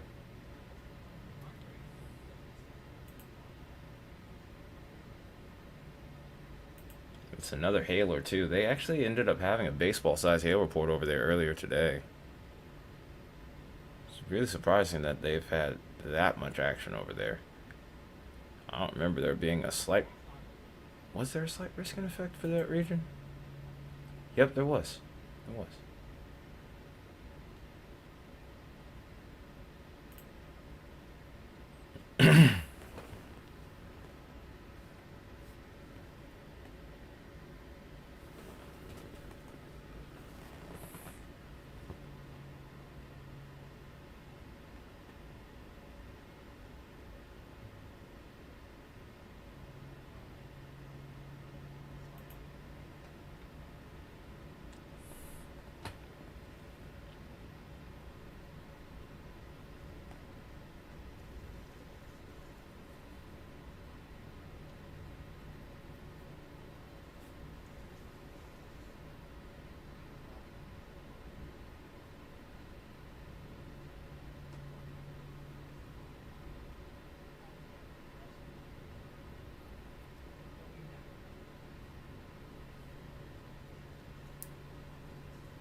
Oh.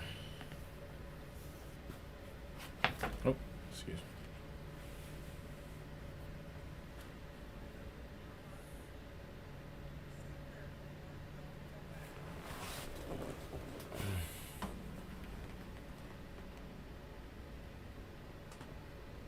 I might play one more in a little bit. Just look on the radar, see what we got, and we go from there.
Well, you just lost the tornado watch now, so I think we are pretty much done with this threat entirely.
Yeah, this has been a quiet one today.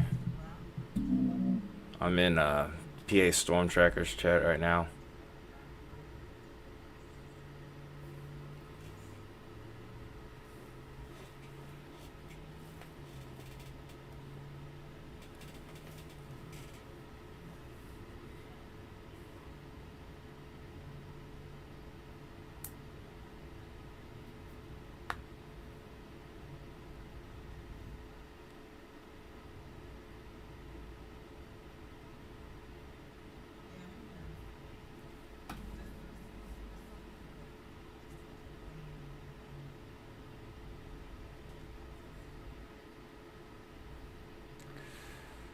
No, unfortunately, I cannot. Any of the big bands that you guys want me to play, cannot play them on here. I remember one time I just played a smaller band on here, even once, and I remember my stream got taken down like that, like that. It was so fast. So, yeah, I'm just kind of in a tough spot. I could maybe do it on Discord without getting a copyright. Ouch, that hurt. Hit my elbow on the guitar. But yeah, I can't really play any of the popular songs, unfortunately.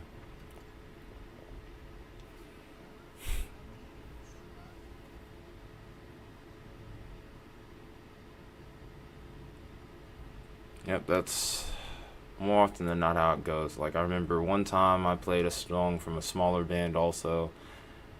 Stream got blocked in several countries even. I'm like, dang. I'm not even a big channel. This was like before I had even like 500 subs. I'm like, sheesh, man. That's really, I guess that's what we're doing, huh?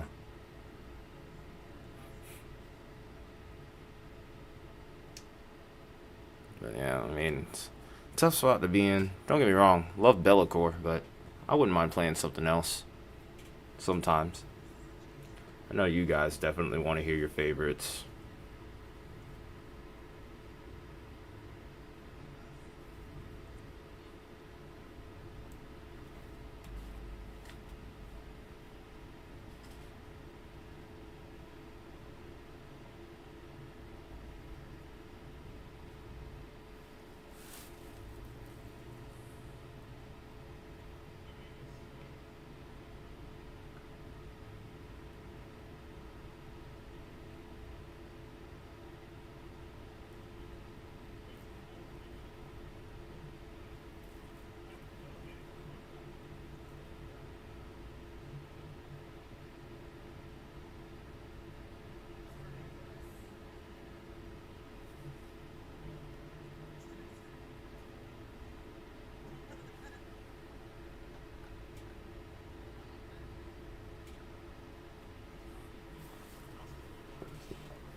Yeah, that's my point exactly, but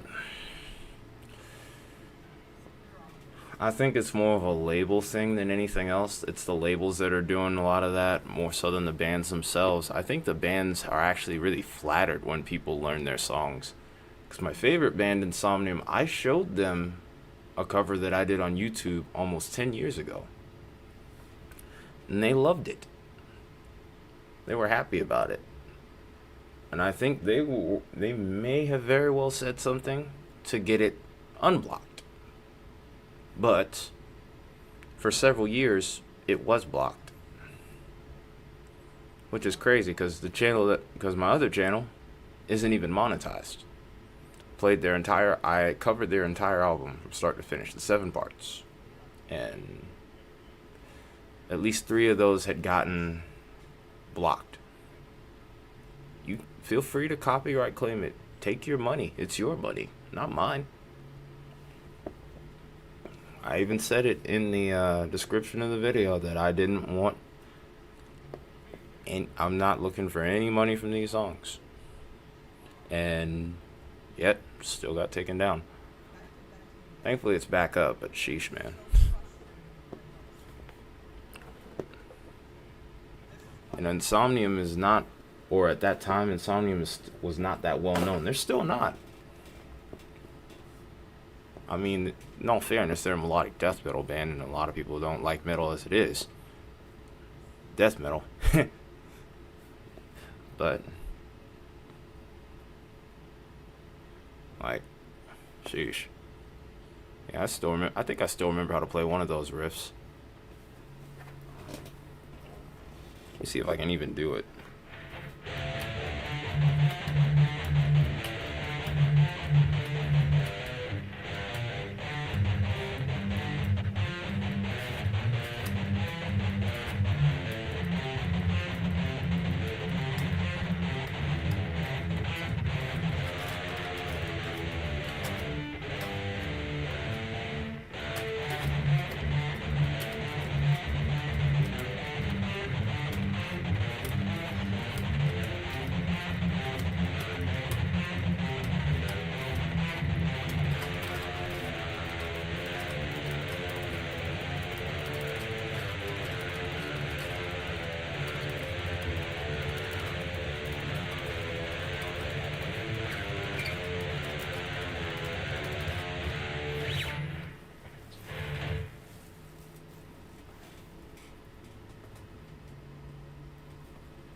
Alright.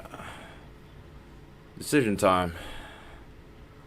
I want to wait for HRRR, but that's going to be like another hour. There's no more tornado warnings right now. It's only a handful of severe thunderstorm warnings. I don't want to tie you guys' time up much further. I think I might actually do a thing and just work with what I got here. Just probably make like an update video in the morning.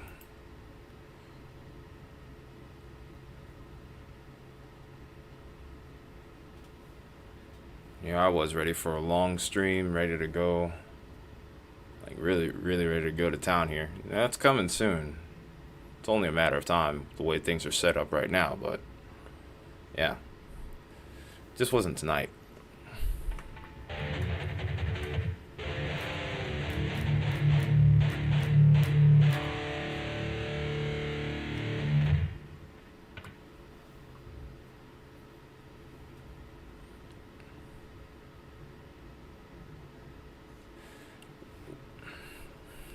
Today was mild, partially because, I mean, just really that storm system itself is just not really coming into play.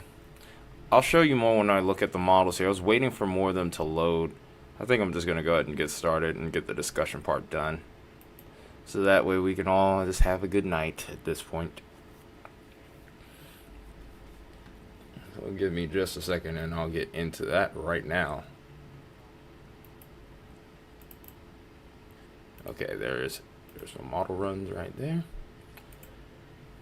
Yeah, we're gonna take PA off. There's not really much going on. Sadly, not tonight.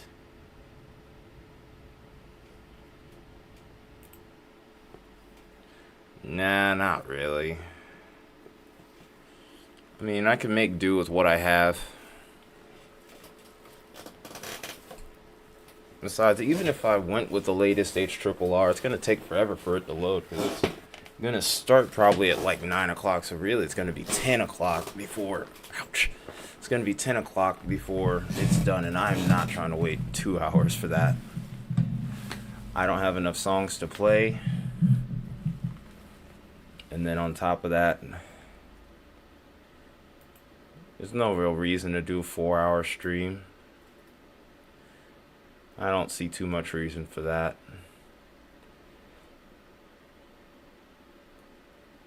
I don't like wasting people's time. Not at all. Okay. So let's go ahead. Besides, there's a couple of videos I owe you guys on the members. And I was hoping at the very least this week I would have been able to do those as well, but unfortunately got caught up with in the midst of a bunch of other different things. Okay. We may not have the latest HRRR, which is still a ways off from now, but we can at least use the big sister of the HRRR, which is the wrap.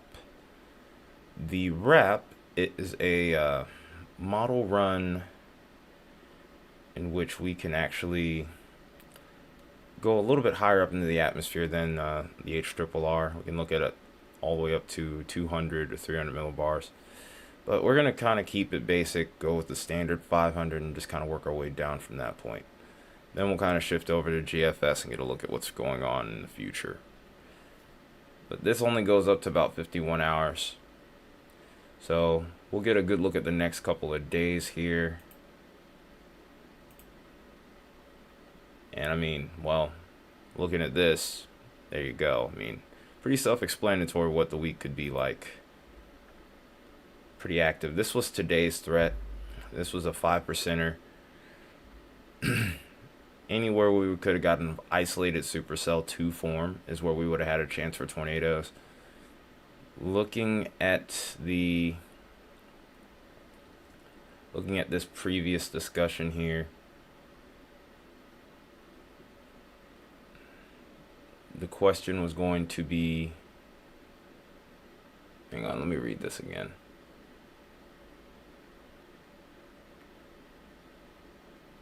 dense cirrus cloud.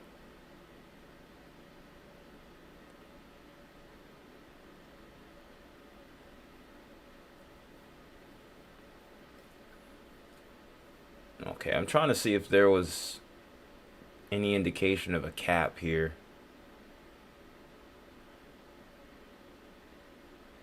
Didn't really see much of a Boeing MCS, so it's something different here. I don't think there was much in the way of capping that was the reason for this failing. Maybe there was some. My guess would be most likely that there was some dry air aloft that prevented us from having like large scale coverage. Because looking at it off radar here, the storms didn't necessarily look like they had a whole lot in the way of precipitation. I think there was like mid-level dry, maybe too much in the way of mid-level dryness. I actually do want to look at this current HRRR here. Maybe I can figure something out here. Or maybe I can go back a few hours. Let's go to 12 real quick. So a quick analysis. No? Wasn't much of a cap. All of it cleared out by the time we had our initiation, so yep, that's not the issue.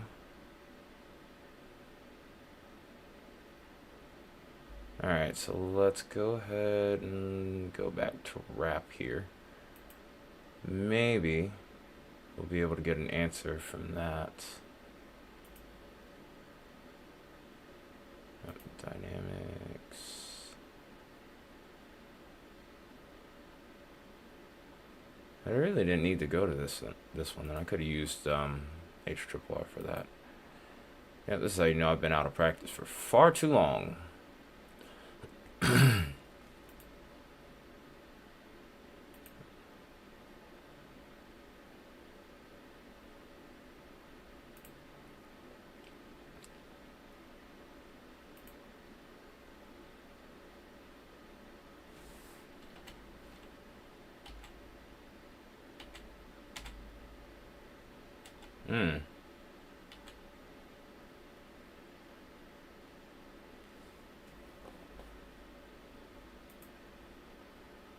Yeah, that one's a mystery. This one might be a little bit of a mystery here.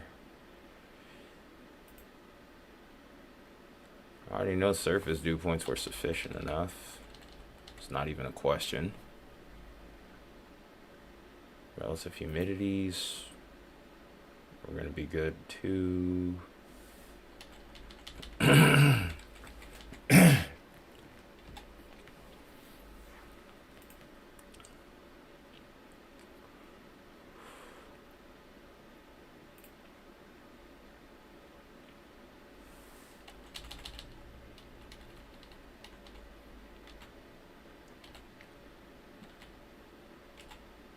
Maybe the upper level shear might have been a slight weak point here, but even then, that's still it's still sufficient enough for severe storms.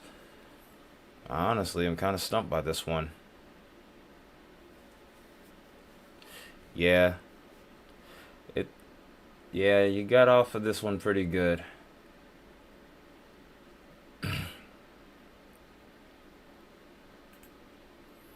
Maybe the answer lies within these temperatures here, towards the mid-levels. No? Let's look at some observations real quick.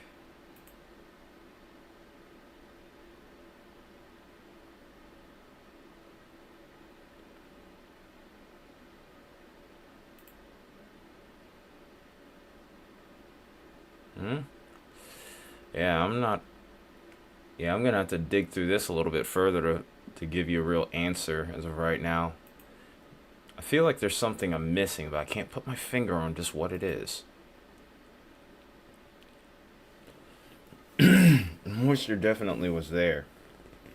That much I can tell you for sure.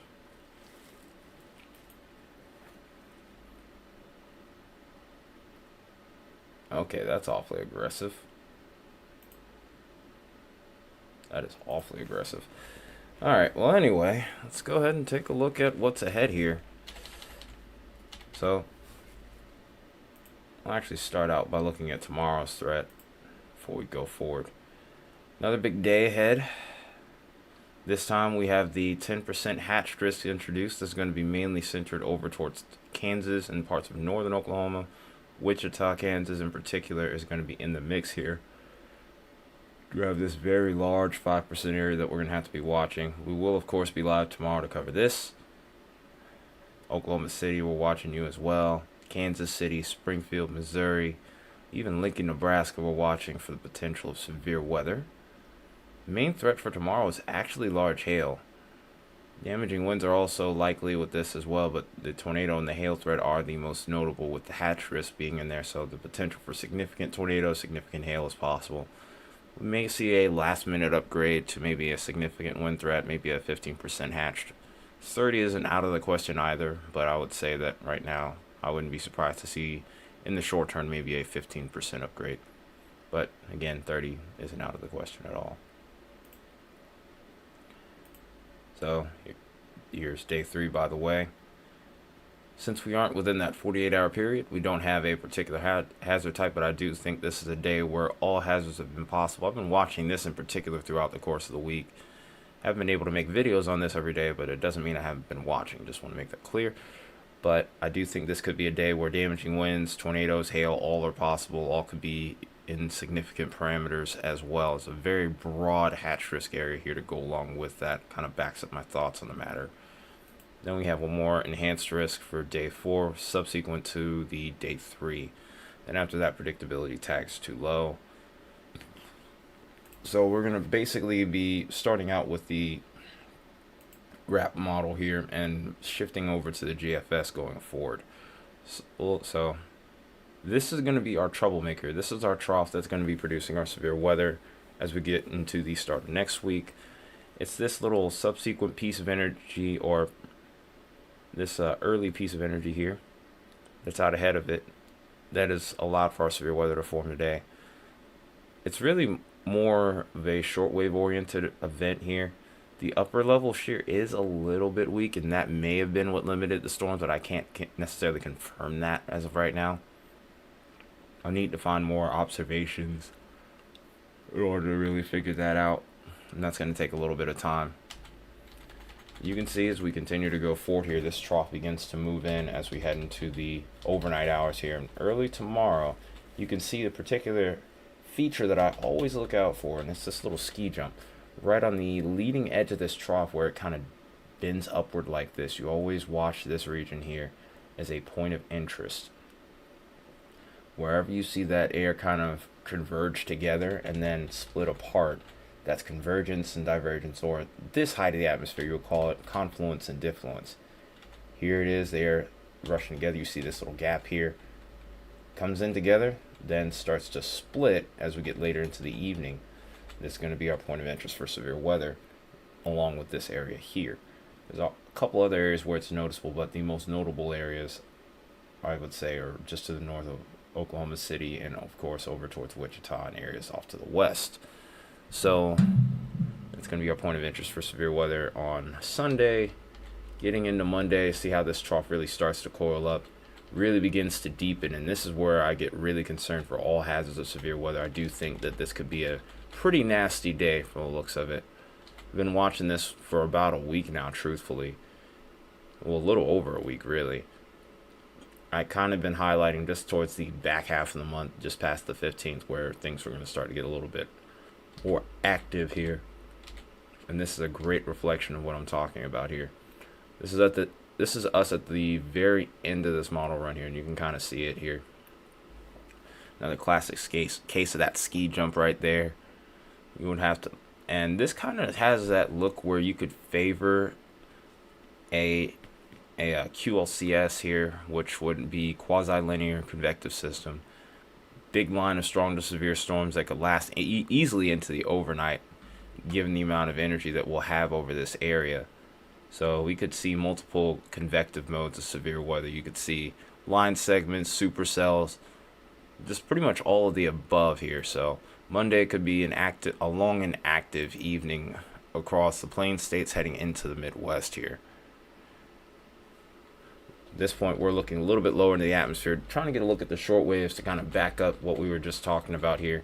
Wherever you see these contour lines or any sort of troughing here to go along with that is usually a good sign. And by the time we get into the early afternoon, it's pretty easy to see it. There's one here, there's one here. And you can actually see an increase in those as we get later into the evening over towards Kansas, Oklahoma, a little bit over towards Texas as well. Then as we go forward, here's that shortwave trough, and this is only going to help further amplify our storm threat as we get later into the evening for Monday. So we're checking off all the bars there for the upper levels of the atmosphere. Now we're looking at the low-level jet. It's important to always look at all three of these wind profiles to get a good idea of what your wind vectors are, whether you have directional shear or speed shear at this point.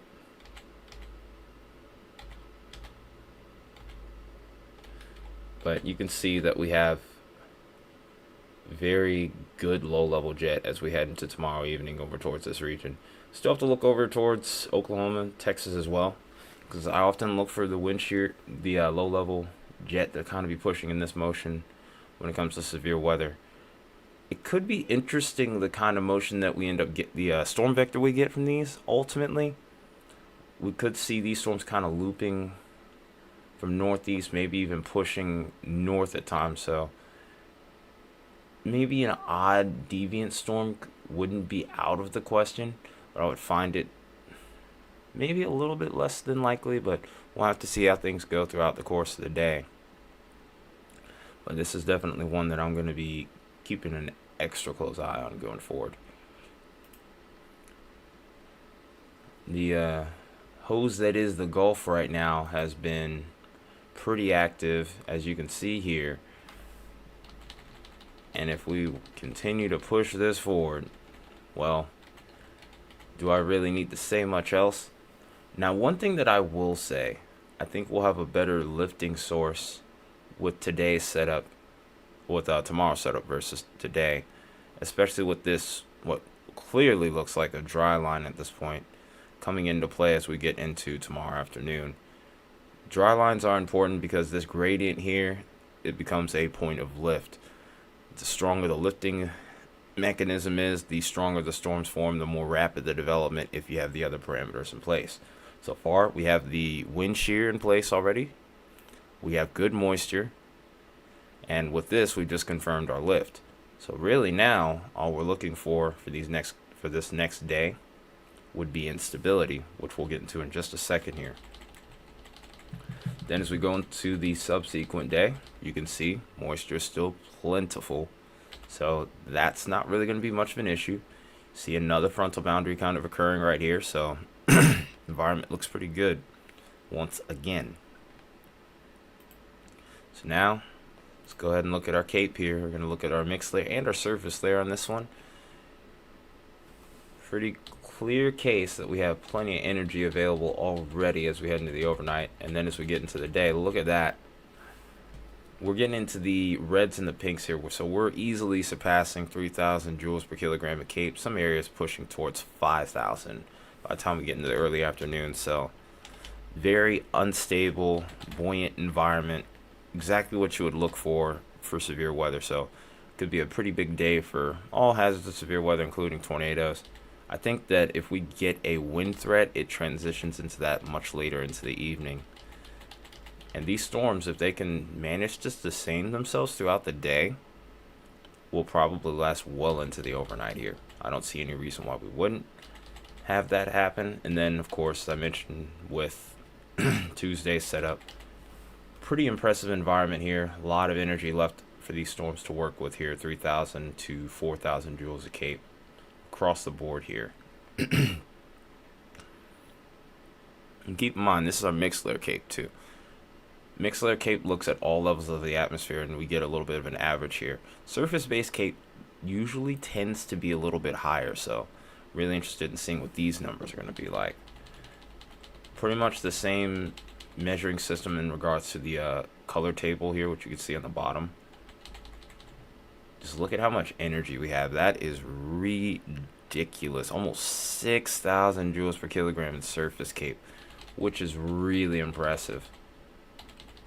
And then as we go into the following day, There we are with about 4,000 joules per kilogram on that. So not really surprised to see that, but really impressive environments for these next 48 hours here for sure, that we need to be keeping close watch on.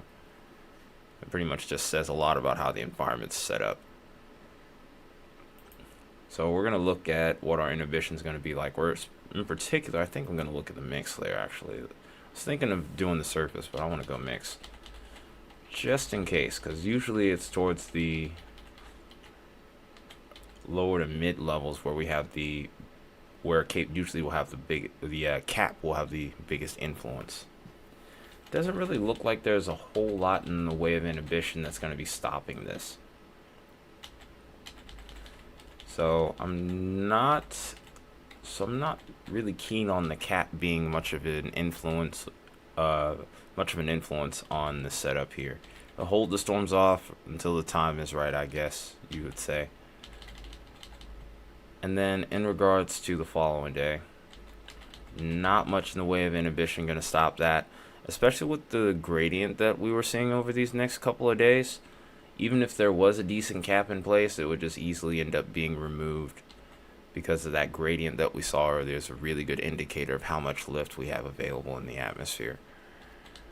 So we've already pretty much checked off all the bars here in regards to our severe weather threat for both tomorrow and heading into Monday. So definitely need to be on our P's and Q's there. So now let's go ahead and continue to watch this trough progression as we go through the rest of the week here. And really just looking at the weather pattern as a whole here. So again, same thing, not much different from the GFS to the wrap, from the wrap to the GFS here. Same trough is going to be what we need to watch real closely here.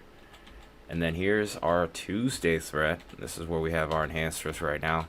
Definitely getting that look like we're getting a wind threat here. This kind of reminds me a little bit of the Thursday setup here. We have this trough right here and this adjacent feature that's off to the south and east here. So we may end up getting two segments of storms here as a whole. So we could have an early afternoon, late afternoon mode that pops up over here towards the deep south, and then eventually we see this other mode head over towards the Midwest and maybe the Ohio Valley as a whole too.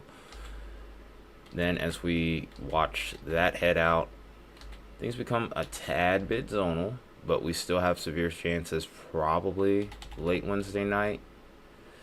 No guarantees. I think this is a lower end threat though for sure as of right now.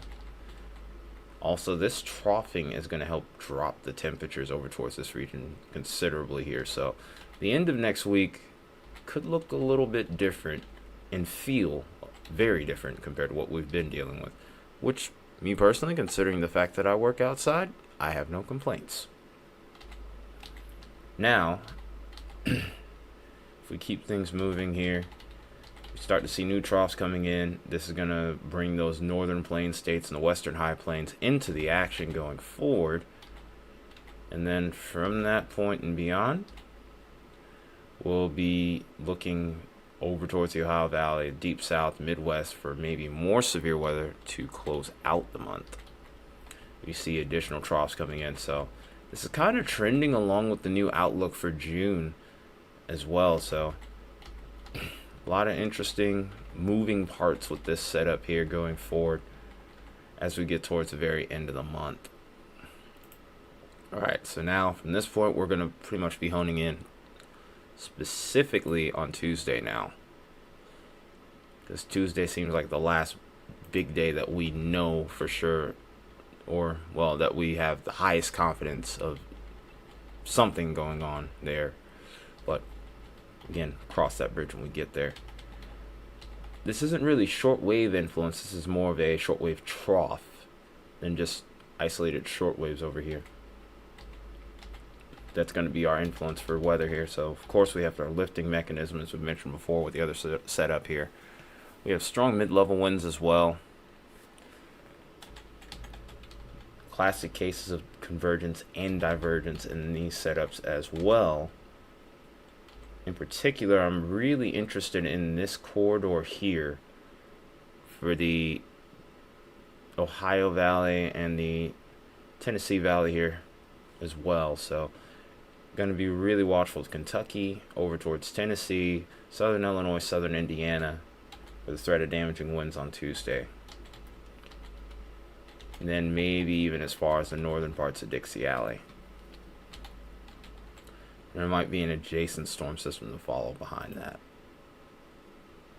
As far as our low-level jet is concerned for Tuesday, we still have a suitable setup here. So I wouldn't be surprised to see a QLCS or Bow Echo with tornado potential. I think the most favorable environment as of right now, again, would be over towards northwest Kentucky, over towards southern Illinois and Indiana at this point. So if you're listening, Emmanuel, that might be your point of interest right here as of right now. I would say over towards the southern half of the state, if you were looking to go for it, that's your point of interest right now. This next part shouldn't really come as any surprise. Plenty of moisture available. It's not even a question, really. 70 degree dew points across the board here. I mean, you really need about 60 typically, so that's another box we've checked off there for Tuesday. And then lastly, it's really the amount of energy. Cape is usually the best representation of that. GFS only shows surface-based cape on this website, so we're gonna go with that. And one thing to remember, the GFS being a global model here, it does sometimes tend to downplay the amount of energy that's available in the atmosphere, which is why I don't like using it often at this range. But the fact that we're seeing 2,000 to 3,000 joules per kilogram tells me that we have plenty of energy available here. Like I said, usually about 750 to 1,000 would be what I say is the threshold. Really, it could happen at 500 if you have the other parameters. If you have other available parameters such as the shear, lift, etc. But everything's there with this setup here. We have plenty of cape. We have plenty of energy, basically. We have good wind shear, multiple levels of the atmosphere, strong frontal boundary. So all the signs definitely seem to be there for severe weather. Really, at the end of the day, it's going to come down to timing. If we were to go ahead and look at our hodiographs for Tuesday in particular, and we'll go back and do this for Sunday as well, actually.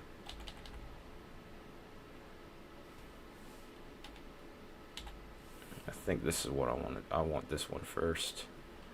We're going to look at Sunday real quick, actually. It's a good example of that environment that I was talking about. Good shear at the low levels. Nice little bit of turning of the winds with height here towards this region. Storm is a little bit elevated because we don't have a lot of moisture over towards this area. Surface temp gets up to 81. Dew points at 62. If we had that a little bit closer to maybe 70, I think this threat would be even higher. Not to say that it still wouldn't do anything. And it still has a considerable mark on that significant tornado parameter. So definitely need to be watching over towards Kansas early in the afternoon. We take this scan a few hours later. Storms are pretty much out of there at this point because the frontal boundary is passed. What's it looking like for tomorrow and timing? I'm getting into that right now. You came in at the perfect time, Justin. York, Nebraska. Where exactly is York? Is that off to the west? Because really, I'm thinking the western half of the state is going to be the point of interest. Maybe southwest into maybe extreme southern part of the state. Because instability seems like it's kind of lacking the further north you go here. Southeast. GFS isn't really showing much in the way of cape over there. So, really, I think that's a Monday thing.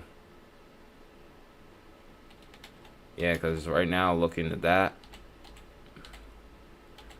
the winds will probably be there. It's just the instability isn't showing up.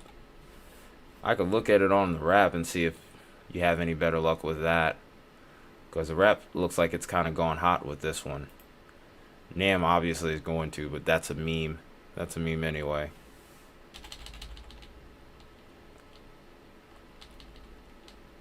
Oh shoot, that's right, I gotta go to 21. I always forget about that.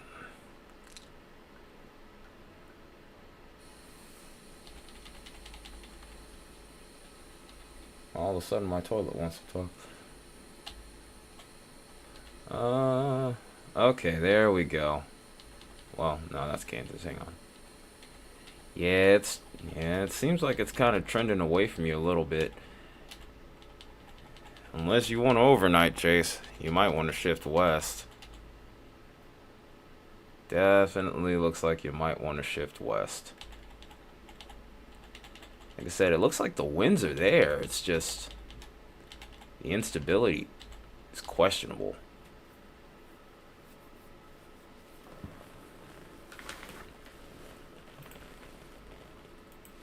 Let me see if the lifting mechanism's there. If the lift is there, it may not be that big of a factor. It's gonna be close. If you can get a good trigger with, and even just a little bit of instability, it might be enough. But you might want to, yeah, I would recommend going west. It's up to you what you do, obviously, but yeah. It looks like everything's gonna stay west of you, if it's as far southeast as I think it is.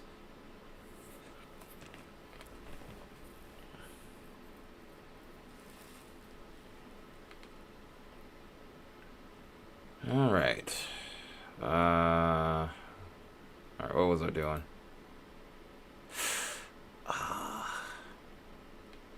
It's just what I was saying earlier with the stream on PA trackers.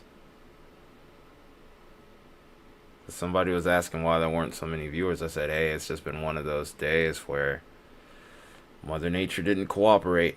Yeah, Monday definitely looks like it's your day.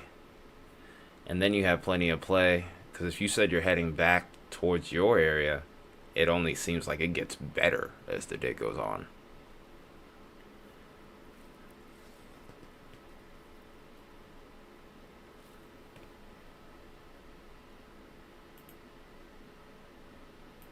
But yeah, Sunday you might be a little bit out of luck.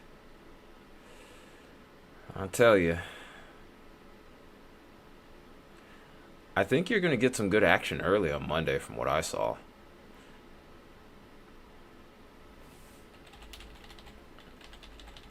From what I saw, it looked like you have a good opportunity on Monday. Look at that. You get instability early. Then that low-level jet starts to kick in towards the middle of the afternoon. And really, of course, as we know, it ramps up towards sunset. But if you end up going here or here, you have a couple different points you could go with. So I think Monday is really a good day for you. So if I were to go back maybe about 21Z here, if you were already heading back home, this is what you got here. Not the greatest parameters that I've seen, but they're not awful either. Cloud bases are going to be low. It's just that lack of low-level shear. But as we know, this can always upgrade throughout. This always can uptrend throughout the day. But everything else is there. You got a good lift index. You got really good instability.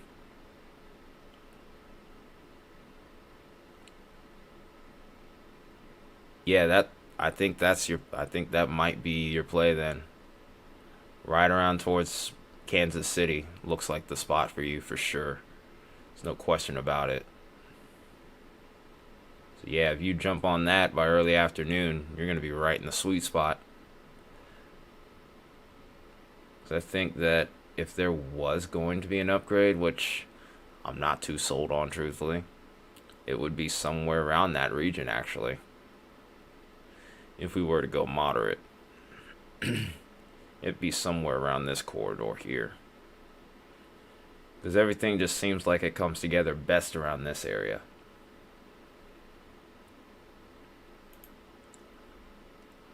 Now, last thing I'll look at, of course, is the timing of said storms. Wait, hold on, let me make sure I go over Tuesday real quick. I almost forgot. Because I think Tuesday is going to be a big wind event off to your east. Like, this will probably be around the time you come back home. And then maybe off to your northeast might be where the tornado threat exists. If there could, the condition is with that, just what kind of low-level shear will we have to work with? Because this kind of reminds me of Thursday's setup. It's just a little bit further off to the south. So we don't have Wisconsin and Chicago in play there.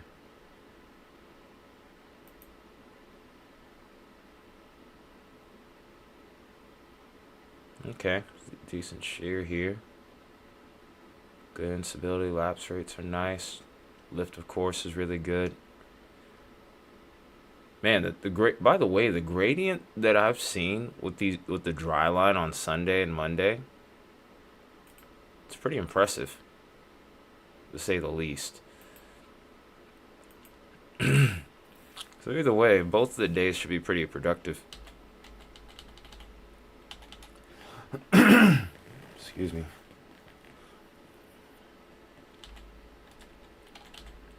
Feels like my throat is sore for whatever reason. I don't know why. Not sure why at all, honestly.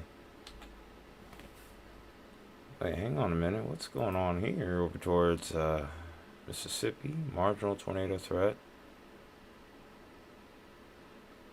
That's a decent setup. It's nothing incredible, though. Do need to watch that, though.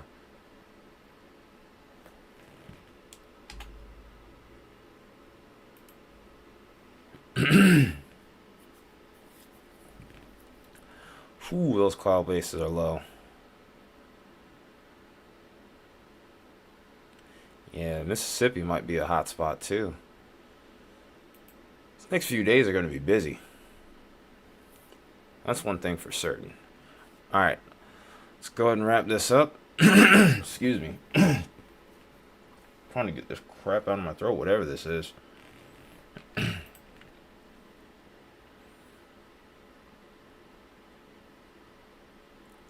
I'm pretty sure you will. I would find it hard. I would find it crazy if you didn't. Like, I would have a hard time believing that you didn't. At that point, that's just really bad luck. Just like, dang, Justin. I'm sorry. Like, at that point, I'd just put my lighter up for you or something. Well, I don't really have a lighter because I don't smoke, but yeah. Anyway. That was a terrible reference. Thumbs down in the chat for me on that one. That was weak. It's terrible. Or better yet, do the trash bin. Yeah, do the trash bin for me in chat. How about that? Somebody throw the trash bin in chat.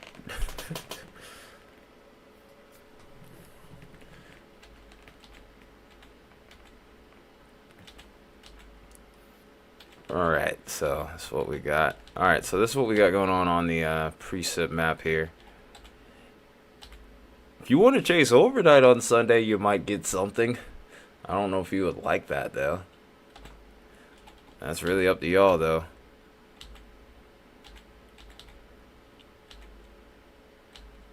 There it is. Oh yeah, I think you got it on Monday, though. You should have options. Nope, I don't blame you either. I'm too new to chasing to try to go night chasing. At least not by myself. Maybe down the line I might. But I still gotta get other details with that hashed out.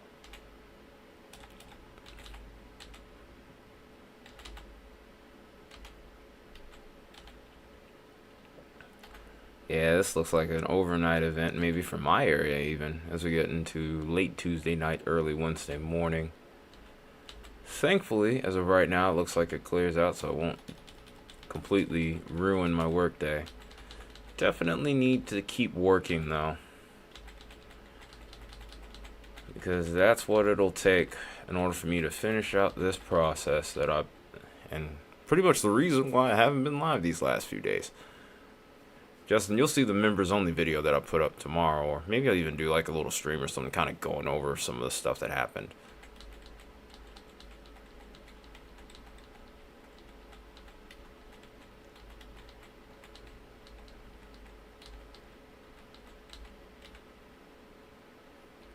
Yeah, I think that's it for now. Well, as far as the stream is concerned, it was a little slower day. But it's a good introduction. Get back, or reintroduction, I guess you would say. Getting back into things here. Hope you, it was fun. Sorry for it being slow, I guess. No problem, Justin. I'm always happy to help, man. I hated not being live these last few days, man. Like it sucked. Even though I wasn't like online or anything, I was watching every bit of it. Like when I saw the upgrade to moderate risk, like you should have seen how big my eyes got. I was like, oh no, this ain't good. And then everything that happened in Kentucky too, that was kind of gut wrenching because I'm like, man, I'm thinking to myself, I should be home right now. I really should be home right now. I was actually kind of mad. I was like, well,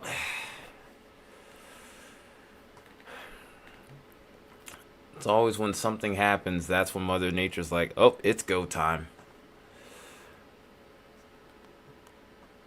Like, for example, I don't know, because I'm trying to get myself organized for an event next month.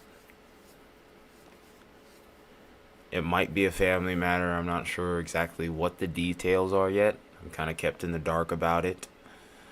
But, yeah.